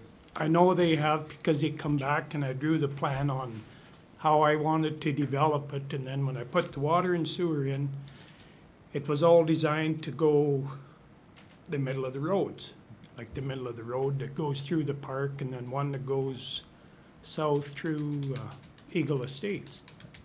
So I wonder, can someone from administration maybe just speak to the impacts that the northeast drainage plan, stormwater management plan, whichever the larger document was that the city adopted, and how it might impact Mr. Sutherland's lands? I know that might be, maybe that's not one that we can speak to at this point. Mr. Welton, can you address it at this point? I couldn't address it. I'm wondering if one of the members from Focus possibly can. I believe that they Well, did some work on it. Mr. Sutherland, I think we certainly appreciate your concern. I know that city administration would be open to discussing how any development on these lands would impact your lands, or any previously approved city plans. Well, I'm having trouble trying to figure out how, I live in the bottom of the land, probably that section of land. And I've been trying to deal with the water, I'm not saying 10 years, but longer than anyone else around it. They've built there and all the water runs through it. Yeah. And I'm trying to come up with a plan and they're Yeah. okay and everything all around it. That's Yeah, no. what I have trouble with. Fair enough. Within the last, and I'm looking sort of for somebody to give me whether I'm in the right time frame or not. Within the last 6 months, council approved a fairly major storm drainage plan for that whole northeast area of the city. That sort of spoke about how we would deal with all the runoff and everything, and it may have some impacts on the way that your lands would be developed. But that's just within the last, like I say, 6 months that was approved by this council. So there may be some new information that would be able to help address some of the things that you've been having a hard time with over the last, like I said, the last 10 years. So I think there's some new stuff. I know that our staff would be happy to work with you and you or your guys, whoever you choose to hire in the future. But I guess I'm not sure if we're equipped to be able to give you an answer about that tonight.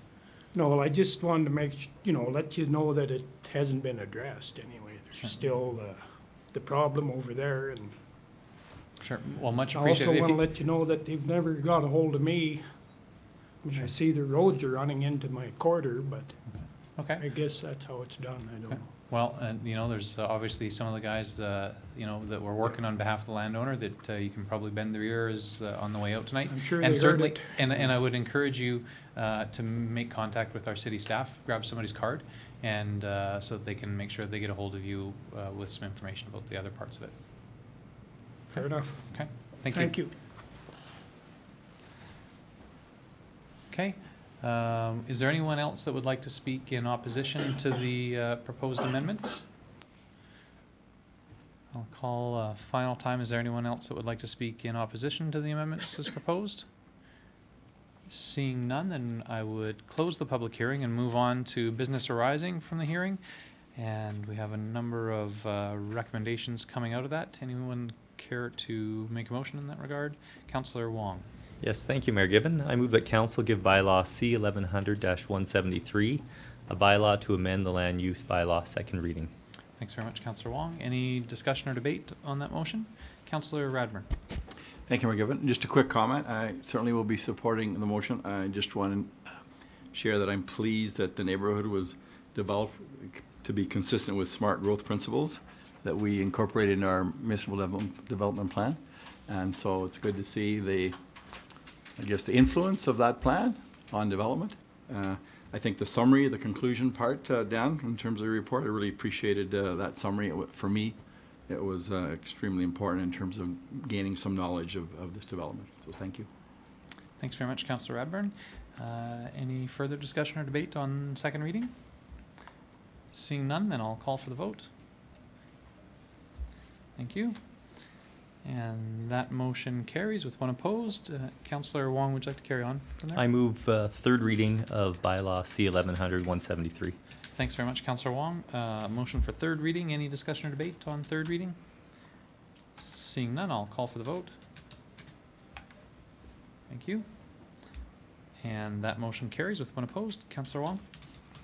I move that council give bylaw C 1083-04 a bylaw to amend the Meadowview Area Structure Plan, second reading. Thanks very much, Councillor Wong. Any discussion or debate on second reading? Seeing none, I'll call for the vote. Thank you. And that motion carries. One opposed. And Councillor Wong? I move third reading of bylaw C-1083-04. Thanks very much, Councillor Wong. Any discussion or debate on third reading? Seeing none, I'll call for the vote. I think I hit the end a little bit too quick. We were going to need to call for that vote again. Not everybody had a chance to register their votes. So I'm going to cancel that vote and I'll call for the vote on that third reading again. One more. Thanks very much. Sorry, Council, I think I was a little too quick on the draw on that last one. So that motion carries. Councillor Wong? I move the council give bylaw C-1262 a bylaw to adopt the Brookfield Outline Plan, second reading. Thanks very much, Councillor Wong. Any discussion or debate on second reading? Seeing none, I'll call for the vote. Thank you. And that motion carries. Councillor Wong? And finally, I move third reading of bylaw C-1262. Thanks very much, Councillor Wong. Any discussion or debate on third reading? Seeing none, I'll call for the vote. Thank you, Council. And that motion carries with one opposed. Thank you very much, Council, and for our members of the public.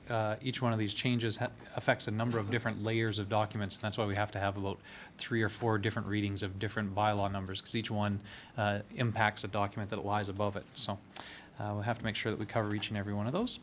So we move on now to item 7.1, unfinished business, and this is the bylaw to amend the business license bylaw with regards to taxis. This is here for third and final reading. Do we have a motion for third reading? Councillor Rice. I have a question, if I may. Sure.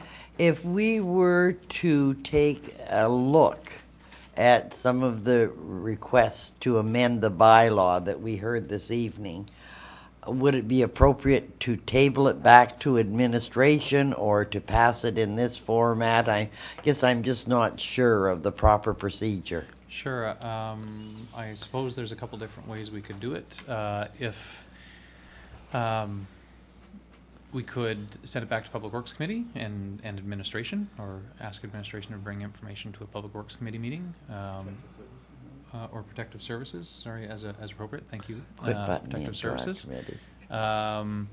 If someone had, if there were minor amendments, I suppose we could pass them here. We've done that before with other bylaws. But I think if we started to get past anything that would be relatively minor, probably we should be sending it back to committee so that there can be appropriate amount of time for research into those items. Yeah, I'm going to move then that we refer this back to Public Works Committee and Administration to explore the concept of requiring accessible vehicles in each fleet. Okay. So that motion of referral then I'll take in order. And essentially asking administration to do some work on that specific issue and vet it through the committee before it would come back to council. So that motion's in order, and and open for discussion and debate. Councillor Crokin? Thanks, Mayor Gibbon. No, I'll be voting against that. I think we have had ample discussion, and there is provisions in the bylaw for a handicap, and I think we should just we should deal with the business tonight. Okay, thanks very much, Councillor Crokin. Councillor Munro. Thanks, Mayor Gibbon. As well, I don't think I'll be supporting that motion as well. I think that Councillor Crokin's absolutely correct that we have been dealing with this for quite some time, and I think we need to process the bylaw as it is stated. However, I'm not opposed to possibly making a further motion past approval of this bylaw that indicates something to the effect that administration take a look at the accessibility options available in the bylaw. Because the bylaw right now, as it states, it doesn't address the accessibility. It's addressing different things altogether as far as I'm concerned. And I do feel that the accessibility issue is a very important issue, and I think that we should be investigating it, but in the meantime, I think we should pass this bylaw. Thank you. Okay, thanks very much, Councillor Monroe. Councillor Wong. I'm in agreement with my colleagues that are going to end up voting against this, sending this back to committee. At this point, the bylaw has a number of other amendments that I think are really necessary to get in place, and the issue of accessibility in vehicles can be addressed with the subsequent motion. Okay, thanks, Councillor Wong. Councillor Radburn. Ditto, and I would be prepared to make a motion following the vote on the bylaw as it stands tonight. Okay, thank you. Any further discussion or debate on the motion to refer back to Protective Services Committee? Seeing none, then I'll call for the vote. Thank you. And that motion does not pass. So the motion will not be referred. So we still don't have third reading on the floor. Councillor Wong? Thank you, Mayor Gibbon. I move that Council give bylaw C-1064G, a bylaw to amend the business license bylaw, third reading. And in speaking to that, Mayor Gibbon, this was the originally amended bylaw, which had stripped out the section about the caps in section 20 and 21.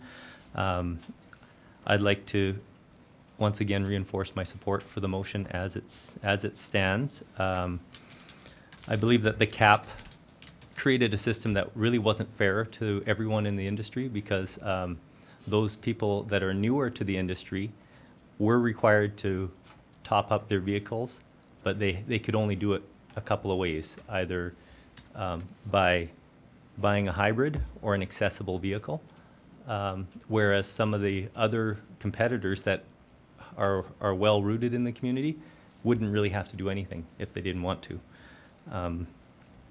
It's really meddling in private industry by creating a system that we don't really know what kind of impacts there are down the road.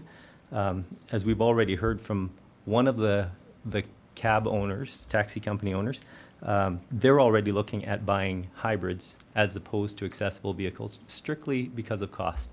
Now, if council wants to address that issue of accessible vehicles, I don't believe that cap solves that problem. What that does is it's going to probably steer more of the taxi brokers into buying more hybrid vehicles because they are cheaper and there is a direct return on them. I'd love to address that issue of accessibility of taxis, and I look forward to the follow-up motion. Thanks very much, Councillor Wong. Councillor Rice. I believe that the bylaw is amended showing that each company must have a fleet of a minimum of 7 cabs. That puts your cap on it right there, so you won't have the one-ofs, the 50 one-ofs running around the street. So I think this successfully regulates them more efficiently without the high degree of interference with private enterprise. Okay, thanks very much, Councillor Rice. Any further discussion or debate on the motion? Councillor Radburn. I'll be supporting the motion as well, for a number of reasons. I believe in the marketplace dictating the number of cabs. We've had different perspectives that we don't have enough. We do have enough. We have a perspective we've got lots of cabs and enough drivers. I think that a cap or a target even of something that was being suggested previously, I think it is fraught with administrative quagmires, and I think it'd be very difficult to. We don't have the capacity, I don't think, in terms of staffing to monitor and regulate that. I also agree with some of the presenters that the number of taxis with accessibility capacity is not sufficient, but I don't think the cap, even though it did give an incentive, would affect that. I think at the end of the day, even with the cap, would be up to the taxi company, and they would ensure that it had a business plan, there would be that investment would be compensated for in the longer term. So it has to have a business case, is what I'm trying to say. Cap or no cap. So I don't think the cap would move us forward on that. I think we have to look at other ways of consultation to make that happen. Thank you, Mayor Given. Thanks very much, Councillor Radburn. Councillor McLean. Thank you, Mayor Given. I won't be supporting this amendment. I believe a cap would help, and you could look at it in 2 years and lower it even more and go towards Red Deer, and taxi companies would want to bring in environmental friendly cabs or accessible cabs. The system so far has failed disabilities and accessible cabs and environment friendly as is in the private sector. There's cabs sitting, they're mostly majority old cabs, 70% failure rate in inspections. It has not worked, so, and then to turn around and say, oh, you're going to have accessible cabs when you say it's private industry, I find that kind of a little different, so I will not support the amendment. Thanks very much, Councillor McLean. Any further discussion or debate? I also won't be supporting the third reading. I've been consistent that I think the cap is the way to go. I think I would have to agree with Councillor McLean that ultimately if we get to a point where we require companies to make an investment to be able to meet our bylaw by requiring them to have an accessible unit in their fleet, is actually a larger intrusion on private business than the cap would have been, because then we're forcing them to make a particular investment. But having said that, if this motion does pass, I certainly look forward to the discussion at the committee level around what other options we have to ensure that Grande Prairie's taxi fleet has more options for accessibility. So any further discussion or debate? Seeing none, then I'll call for the vote. Thank you. And that motion carries with 2 opposed. And was there any other business arising from this? Councillor Radburn. Thank you, Mayor Given. So I'll just try a motion and see, we can have some discussion in terms of how we move forward. So I would move that council direct administration to consult with the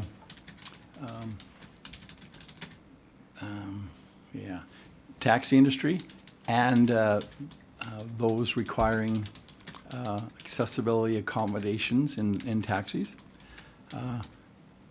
in consultation with those groups, direct administration to consult and bring back a report that would outline possible strategies, actions to increase the capacity of those type of vehicles in taxis in Grande Prairie. So what I'm trying to do is say, administration, do some consultation, come back to probably protective services. So I'll say appropriate committee with respect to possible strategies and actions to support and encourage the increase of taxis that can accommodate those with accessibility issues. Sure. So, Councillor Radburn, if I could, would it be appropriate then just to, I appreciate the intent on trying to be specific, would it be appropriate to say refer the issue of increasing the number of accessible taxis to the appropriate committee? Sure. And leave it there? The reason that I say that is administration may have some ideas to start off with, or the discussion at the committee level may lead to some ideas that we could then go out and present to industry and to the affected people. So go to the committee first and then decide the course of action out from there, I guess is what I'm suggesting. Okay, I'm okay with that. I wanted some action now, not have to go to committee to do, in essence, what I was suggesting. Okay. No, it's your motion. That's where I'm at. Okay. I wonder if I see a number of folks in the queue. I wonder, Jeanette, can you give us Councillor Radburn's motion back, or what you have for that motion? Wording? Sure. Moved by Councillor Radburn, Council direct administration to consult with the taxi industry and those requiring accessible accommodations in taxis and bring a report to the appropriate committee outlining possible strategies and actions to increase the capacity of accessible taxi cabs in the city. Okay, so everybody's clear on the motion, and that motion certainly is in order. Any discussion or debate on the motion? I see a few in the queue. Councillor Munro. Thank you, Mayor Given, and thank you, Councillor Radburn. I think that motion is excellent. I will be in full support of this. I think we heard loud and clear today that accessibility is a huge issue in the taxi industry here in Grand Prairie. There's no reason why it should be, and hopefully we can find a solution to that. As well, I think there is. I realize that we've only heard from one person in the taxi industry that is in support of this already, but that is a positive sign to me, and I think that we can come to good resolution on this. I think the only other thing is that I think that this should be made a fairly high priority as the need is now and not several months from now. Thank you very much. Thanks very much, Councillor Munro. Councillor Wong. If you'd like to turn on your microphone there. Sure. Thank you very much, Mayor Given. I'm very supportive of this motion as it stands. I really like the part about consulting with people in the industry, both the taxi cab drivers or the companies and the people that are affected by the lack of handicap accessible taxis. There's several associations which also could be contacted. There's the Wolverines Wheelchair Association, Canadian Paraplegics Association, Disabled Transportation Society, as well as other individuals that want to have some input on this discussion. I also believe that there's a wide range of ways that this could be handled, from hard and fast regulations requiring so many in a fleet. I think that's no different than requiring handicap accessible buildings. It puts everyone on a fair playing ground. The other end of the spectrum is the city offering grants to assist in conversion of vehicles or purchase of new vehicles. So there's quite a range of discussion that could be had.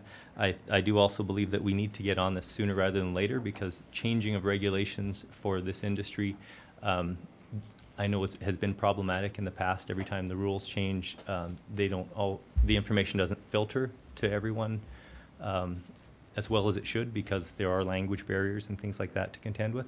So taking care of this sooner rather than later is a good idea. Okay, thanks very much, Councillor Wong. Councillor McLean. Thank you, Mayor Given. I'll be supportive of this motion.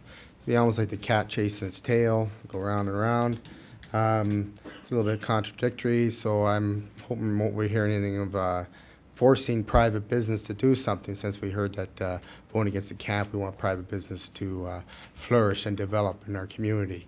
But I'll be looking forward to seeing what we could do with accessible cabs, and if there's government funding, federal, provincial, but I think it's a little bit chasing the cat right. Thanks, Councillor McLean. Councillor Crokin. Thanks, Mayor Given. I do concur. A couple of councillors. It's a basic business best practices. It's return on investment, and like Councillor Wong saying, if there is some provincial monies or something that can be accessible, and I'd like to know if somebody in administration could tell me where this cab is that we have some money invested in. It's being fixed or something. Well, we can certainly follow up on it, but okay. From those of us that were on council, the money was actually a grant to the Disabled Transportation Society. Okay. And with that grant, they matched it with some of their funds to buy a cab and then lease it to a private operator. Okay. That private operator has gone through some ownership changes, and I think the vehicle is at a local establishment with some liens on it. Okay, because I am in favor of some of these people are vulnerable, and the 9 o'clock. I mean, we got to do what we can do. Thanks, Mayor. Okay. Councillor Munro. Thanks, Mayor Given. I'm just wondering, is this the type of motion that you would typically attach a timeline to, or how do we, I guess, make it a priority, or Well, is that possible? I think one thing that we should do, and this is sort of those ones that we don't get all that often, I'm looking at the city manager, is probably it would make sense to have this as an outstanding item on the outstanding items list for the appropriate committee, which is probably Public Works. So we don't often have things go direct from council to that outstanding items list, but I think in this case, that's pretty important, so. Yeah, so we'll ensure that that does happen, and then we have a chance at the next Public Works meeting to ask administration about the timelines on, that they foresee on that issue. Excellent, thank you. Sorry, Protective Services. I don't know why I keep looking over there. Okay. Okay, any further discussion or debate on the motion of referral to administration? Seeing none, then I'll call for the vote. Thank you. And that motion carries, so that item will be referred to administration to do some further work and consultation, and then bring it back to the appropriate committee. That brings us to item 8.1, Stonebridge Outline Plan Amendment. We did have one delegation here to speak to that. We didn't have any questions for Mr. Greentree. If we could have a motion, Councillor Rice.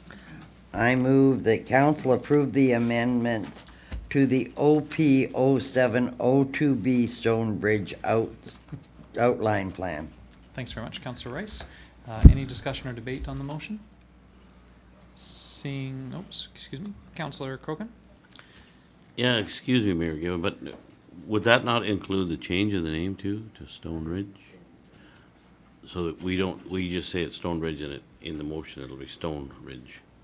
I think at this point, the plan is known as the the plan is known as the Stonebridge Plan, and so we have to say which plan it is that we're changing. Thank you. Okay. Any further discussion or debate? Councillor McLean? Hey, Marion, it's just the naming. They're looking to change the name. As I understood, that was... Yeah, And the named road. yeah. Was there anything further that administration wanted to highlight? Is council on the right track that it was just the naming on this? Mr. Johnson? Just that our recommendation would be to adopt the outline plan as amended. Sure. But the item that's, the amendment is the name change, is that correct? The amendment is the name change of the outline plan, the named street in the outline plan area, and the city has a convention of naming the neighborhoods after the outline plan that laid out the development concept for it. So in essence, you are renaming a future neighborhood. Yeah. Thank you. Okay. Any further discussion or debate arising from that motion? Seeing none, I'll call for the vote. Thank you. And that motion carries and would bring us on to committee business and item 9.1, Public Works Committee. Councillor Radburn, could you handle that set of minutes? I think the chair is away today. Councillor Radburn? Thank you, Mayor Given. I'd move council receive the minutes of the Public Works Committee meeting held January 24th, 2012. Thanks very much, Councillor Radburn. Did anyone note any errors or omissions in that set of minutes? Seeing none, I'll call for the vote. Thank you. And that motion carries. Councillor Radburn? Thank you, Mayor Given. I would move Council Director Mayor Given to appoint a member of City Council to the Disabled Transportation Society Board. This was a direct request from the Disabled Transportation Society to add a council rep on the board, and the committee has supported that request. Okay. Thanks very much, Councillor Radburn. In the past, would come to council with a name. But if it's okay with council, this is a new committee or a new board that we'd be appointing to, and so I think the idea of the fact that we are going to appoint somebody, and then I'll consult with council members about who might be available to accept that appointment. Okay. Any further discussion or debate on the motion? Seeing none, I'll call for the vote. Thank you. And that motion carries. Councillor Radburn, was there anything else that you wanted to highlight from that set of minutes that you're covering on? Yes, Mayor Given. Actually, I think there's something that came up in our committee that's germane to the discussion tonight, actually. The other part of another agenda item was that we were looking at a way of how to involve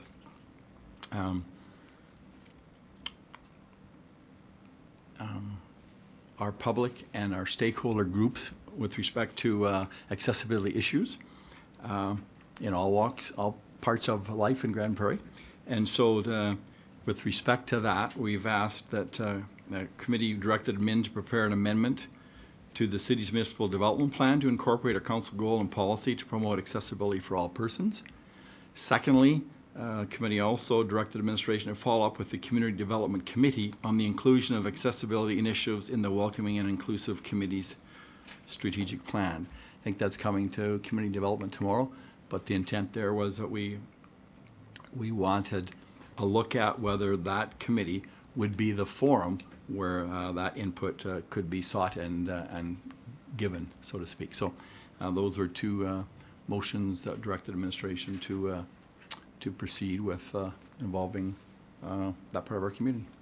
Great, thanks very much, Councillor Radburn. So we'll move on to the Community Development Committee from January 24th, and Councillor Crokin. Thanks, Mayor Given. I move that council receive the minutes of the Community Development Committee meeting held January 24th, 2012. Thanks very much, Councillor Crokin. Anyone note any errors or omissions in that set of minutes? Seeing none, I'll call for the vote. Thank you. And that motion carries. Councillor Crokin, anything to highlight from that set of minutes? It was very streamlined. Our director, Gary Roth, did a really good job on that. We had a couple of items in camera, and there was nothing coming out of that, so that was all we had to report. Thank you. Thanks very much, Councillor Crokin. Councillor Monroe, I believe you had the Arts Development Committee. Thank you very much, Mayor Given. Before I move the minutes of that meeting, I just wanted to point out a quick correction in the minutes that I've identified. Under section 3.3, it indicates here, moved by Ed Bader, the committee denied festival funding. It should read approved festival funding. Okay. And then it was denied. So the motion was to approve, the motion did not carry. That is correct. Okay. Yeah, we're just making a wording change, removing denied and putting in approve. Okay, Please. Yeah, typically Thank we you. make motions in the positive, yeah. Okay, so if you'd like to make that motion for the minutes then. Thank you very much, Mayor Given. I'll move that council receive the minutes as amended of the Arts Development Committee meeting held January 5th, 2012. Okay, thanks very much, Councillor Monroe. Any discussion or debate on the motion? Seeing none, I'll call for the vote. Thank you. That motion carries. Councillor Monroe, anything else you wanted to highlight from that set of minutes? Just briefly, I think we had some great applicants here for the festival funding. We helped out the Troyanda Society of Ukrainian Culture and Heritage, Street Performers Festival, the Real Shorts Film Festival, and we still have some of the budget left for further screening festival funding in October. Excellent. Thanks very much, Councillor Monroe. On to Environment Committee meeting, which I think is still on that corner of the table. Thank you once again, Mayor Given. I'll move that council receive the minutes of the Environment Committee meeting held January 30th, 2012. Thanks very much, Councillor Monroe. Did anyone note any errors or omissions in that set of minutes? Questions, comments? Councillor Radburn? Thank you, Mayor Given. If you could just change, I was present, but I am an observer on that committee. So maybe just a note of bracket observer. Thank you. Okay, thanks very much, Councillor Radburn, for that note. Any other notes on that set of minutes? Seeing none, I'll call for the vote. Thank you. And that motion carries. Councillor Monroe? Thank you, Mayor Given. I'll move that council approve the amendments to the Regional Sustainability Plan. And just to speak briefly to this, this is a plan to document guiding the entire region and ensuring the sustainability through the next 50 years. This plan is amended from time to time as well to make sure that it is kept current. It's partnering with others in the region, such as the County of Grand Prairie, Sexsmith, and I believe as far as Hythe as well too. So a very important document, and I'd definitely recommend voting in favor of it. Okay, thanks very much, Councillor Monroe. Any discussion or debate on the motion? Seeing none, I'll call for the vote. Thank you. And that motion carries. Anything else you want to highlight from that set of minutes, Councillor Monroe? Certainly. We did have one delegation at the meeting, and that was, of course, Aquaterra.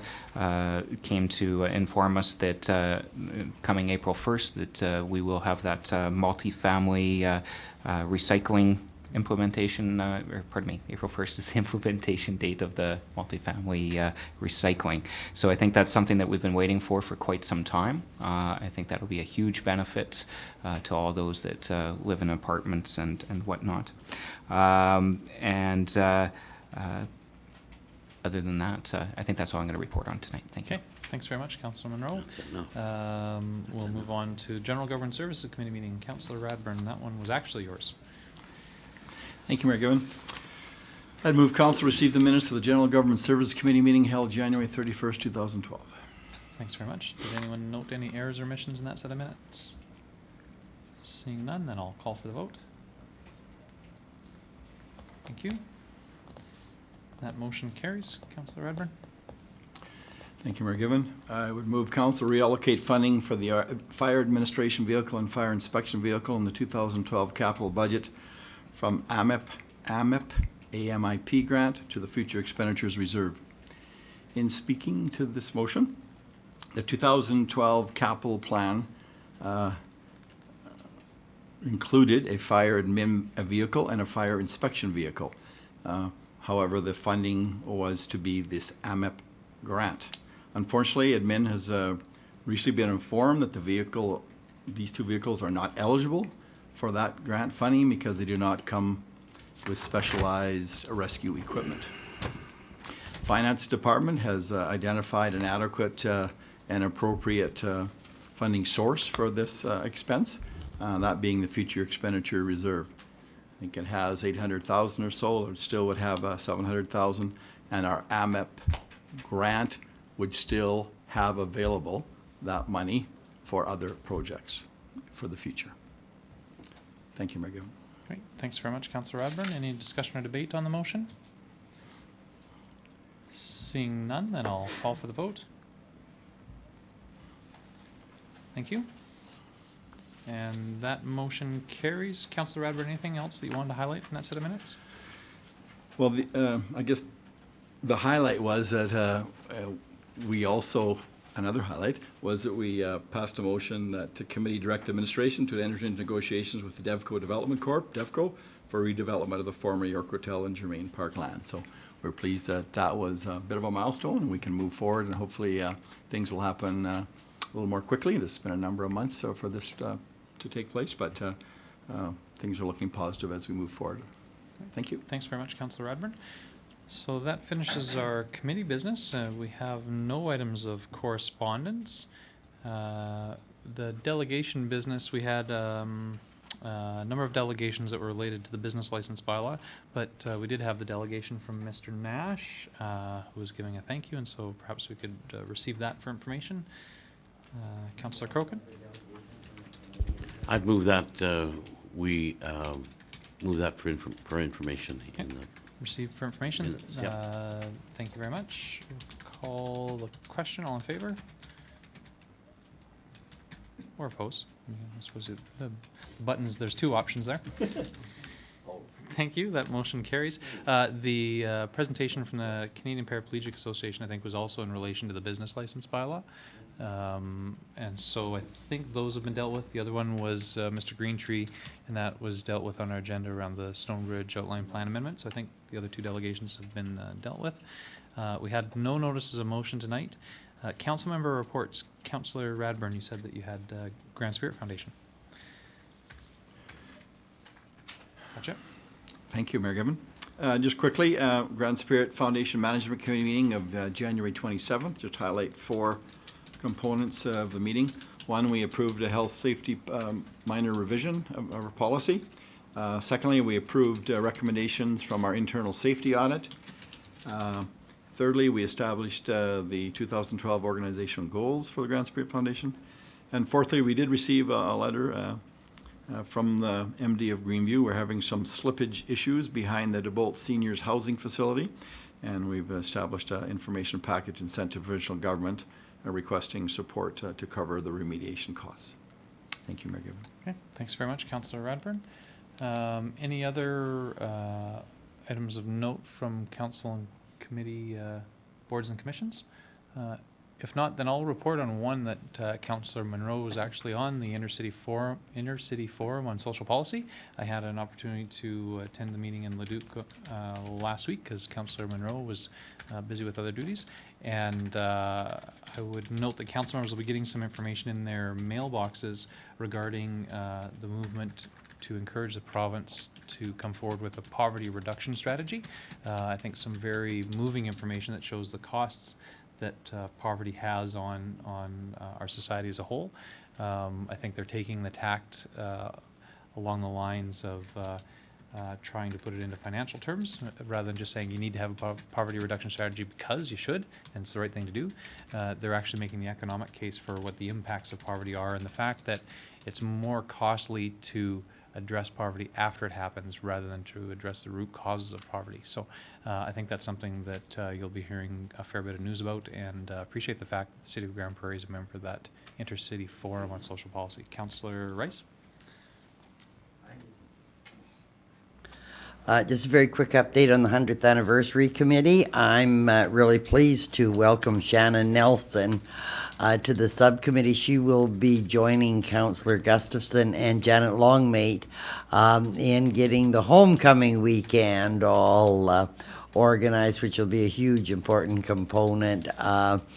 And we're having a bit of problem. We had determined we wanted to have 100 days of celebration.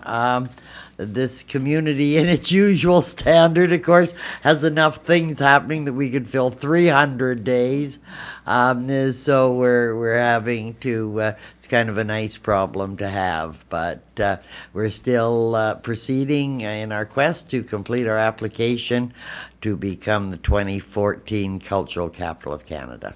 Thanks very much, Councillor Rice. Councillor Rice, I don't think there are any other council reports. If you'd like to start the council roundtable. Okay. I would just report that I have been appointed to the Chairman's Advisory Committee of the Energy Resources Conservation Board.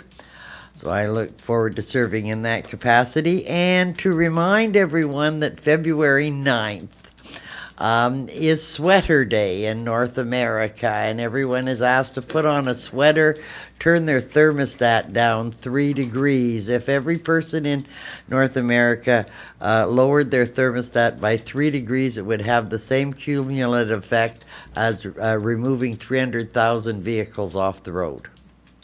Well, thank you. There we go. We'll remember that. Do they have to be ugly sweaters, or can they be good-looking sweaters? You wear whatever sweater you want. I don't think Councillor Radburn has any ugly sweaters. Thanks very much, Councillor Rice. Councillor Monroe? Thank you very much, Mayor Gibbon. January 26th, I attended the meeting with K Division at the Stonebridge Hotel and found it quite informative. Later on that day, I met with our city manager for our quarterly report or inspection, so to speak. You inspected him, or he inspected you? All right, anyways. And then February 1st, I was at the college over lunch for the mayor giving the Emerald Day proclamation. Later on that evening, I did miss the Emerald Day events that evening, as I was at the Army Cadets squadron, where they gave a promotion to Master Cadet to fellow by the name of Kranz and Garapi. So it was quite nice to see that. These kids work pretty hard to achieve these promotions, and it was certainly pleasurable to see the kids marching in formation and doing everything. And then, of course, we with the mayor and Councillor Wong and Councillor O'Toole, we inspected the troops as well too.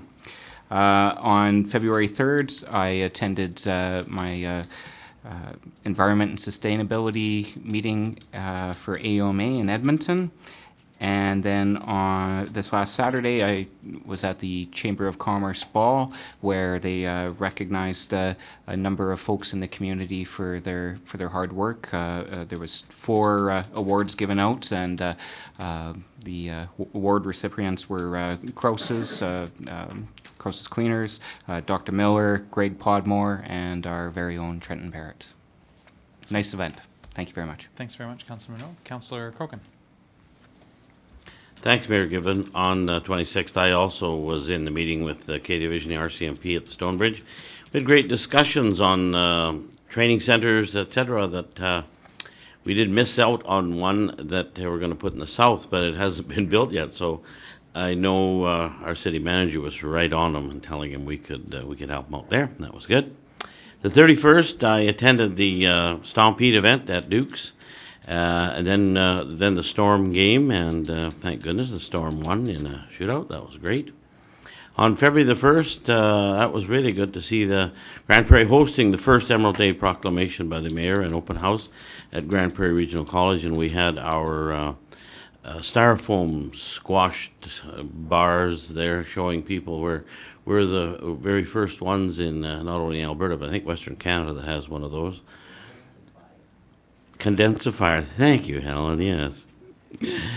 Then on the 2nd, I attended the tour of the construction site of the Prairie Gallery, and it will be a benefit to all our area. To have a building inside of a building, it's an amazing concept. For when you look at it from the outside, you wonder how they get everything go together, but you just have to go inside to see the value and the immenseness and the lighting, whatever. It's quite exciting. It's not finished yet.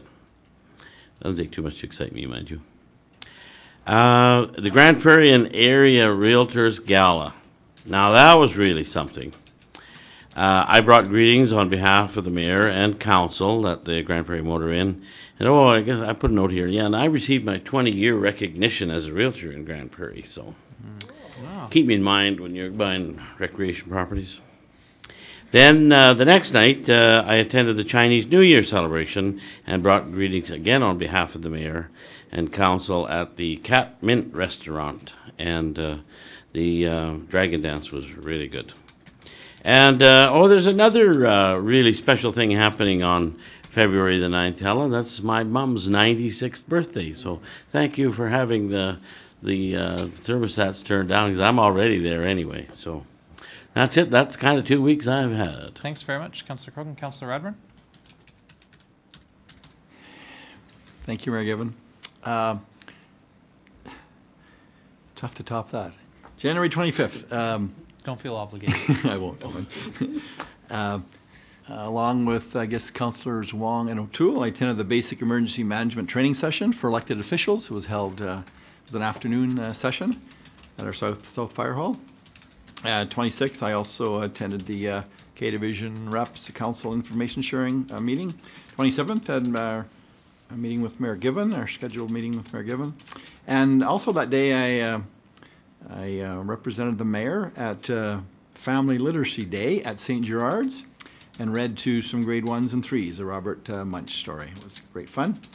January 30th, I met with the Dan Piercy of the Chamber of Commerce to talk about advocacy with respect to the airport lights. January 31st evening was our Economic Development Advisory Committee, and 2 or 3 updates there. We've just finished our first year of operation. We're moving into our second year, and there'll be a couple of committee member changes happening to be announced. But we did decide that Shannon Nelson has given up the chair, and Debbie Reed will be our new chair of that committee.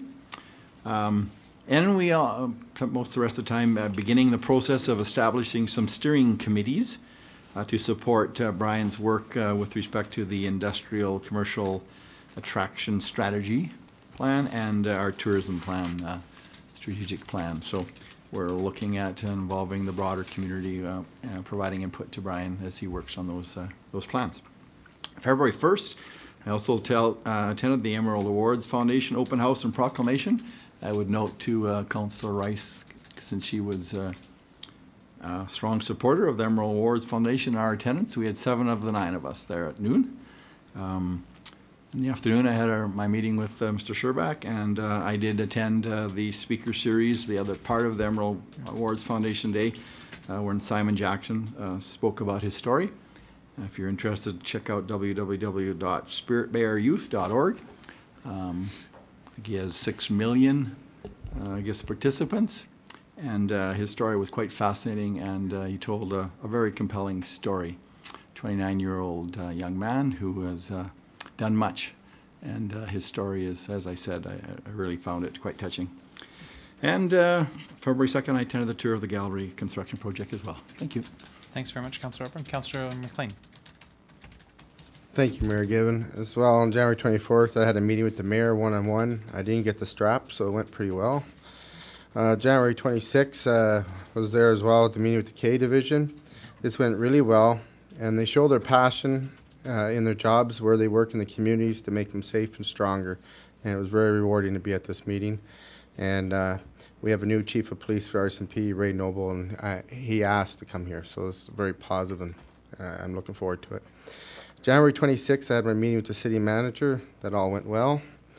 And on January 30th, also, there was a meeting, environment committee meeting, and I just pass on the Jeff from Aquaterra is leaving. I believe he's been there 10 years. He was talking about family units, and I think it's very positive, because then all the city will come in on curbside recycling, and I think we could be looking at a positive maybe reduction on our bill down the road, hopefully, and I've been asking where that was going to go, and I think it looks very positive. As well, I had quite a few of this last few weeks, individuals come up to me about different issues in the community that all councillors have. They all love the multiplex, and I'm glad that council reduced the family passes and individual passes to where they are. It's great success, and you can see it there. And a big pat on the back once again for council. And I've had a lot come to me with graders for residential area. It's sunny out now, the weather's nice. They're going to get in there and knock a little bit of ice off. They like to know how it's going again.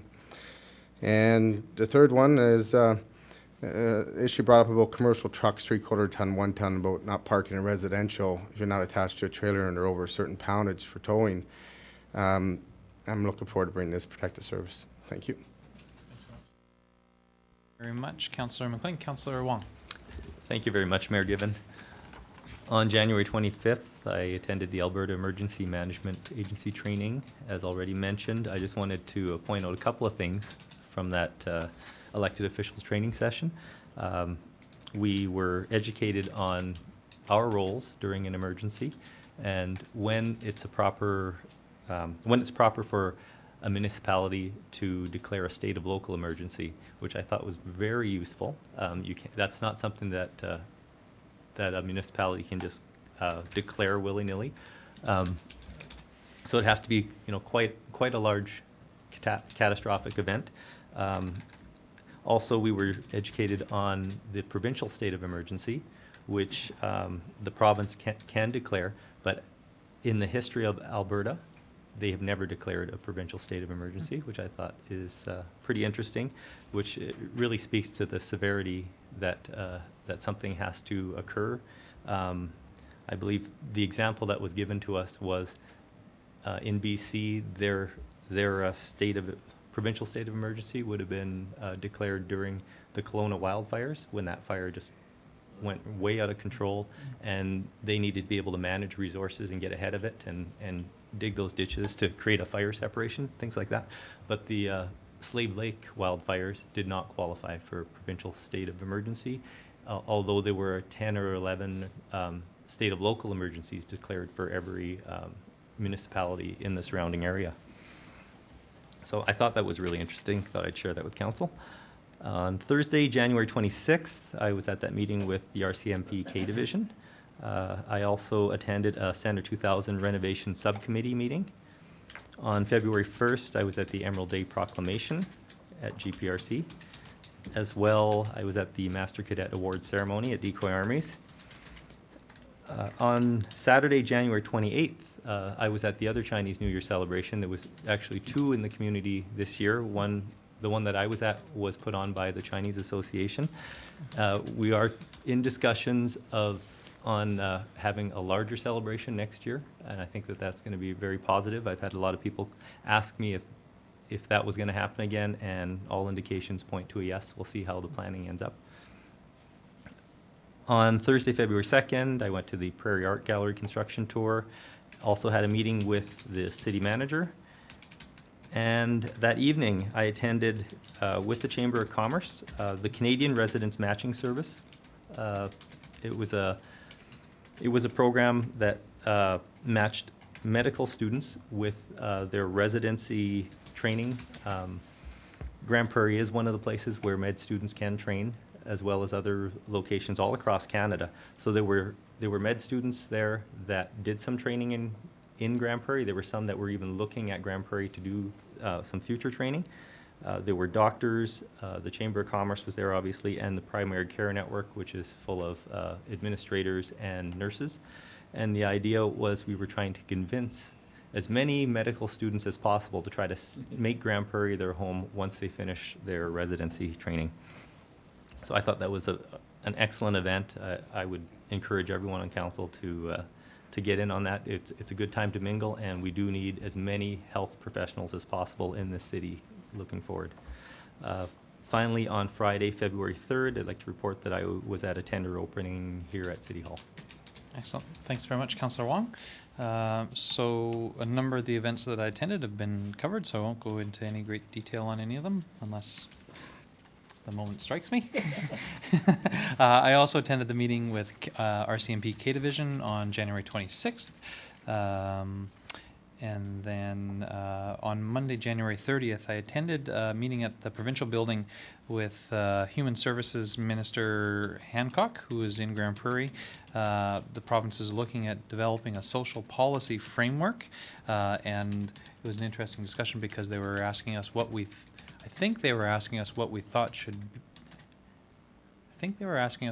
of the questions that they were thinking of asking everybody else. So I certainly appreciate the opportunity for input. Sometimes it doesn't matter the question you're asked, you can give whatever answer you want. And so there were certainly a number of City of Grand Prairie positions that our Community Social Development Department was looking to advance, and we were able to do that. Tuesday the 31st, I was at the Sunrise Rotary Club to make a presentation about Grand Prairie's For the Love of Cities initiative. And later that day, I played host to Greg Kursky, who is the mayor of Leduc, was in Grand Prairie for an event and had an opportunity to meet with him, see how things are going in Leduc. Wednesday the 1st, I was at the Emerald Awards at GPRC. And later that evening, it was my pleasure to bring greetings at the presentation of the Master Cadet Award. Certainly want to highlight the work that our cadets do, and from the Air Cadets to the Army Cadets, they certainly are fantastic members of our community and outstanding examples of what young people can do. Hopefully we can find some other ways to recognize them in the future. On Thursday the 2nd, I attended, of course, the Prairie Gallery Tour, and I think it's going to be a fantastic facility. Friday the 3rd, I was in Leduc for the Intercity Forum on Social Policy meeting, as I mentioned. And then Saturday, when I returned, was the Chamber of Commerce President's Ball. I would like to congratulate all the award winners, and as was mentioned before, our very own Trenton Parrott, who was recognized for his lifetime contribution to the Chamber and his years of service as the Executive Director of the organization. And I believe that's all that I have to report. Thank you very much, and we'll adjourn our council meeting.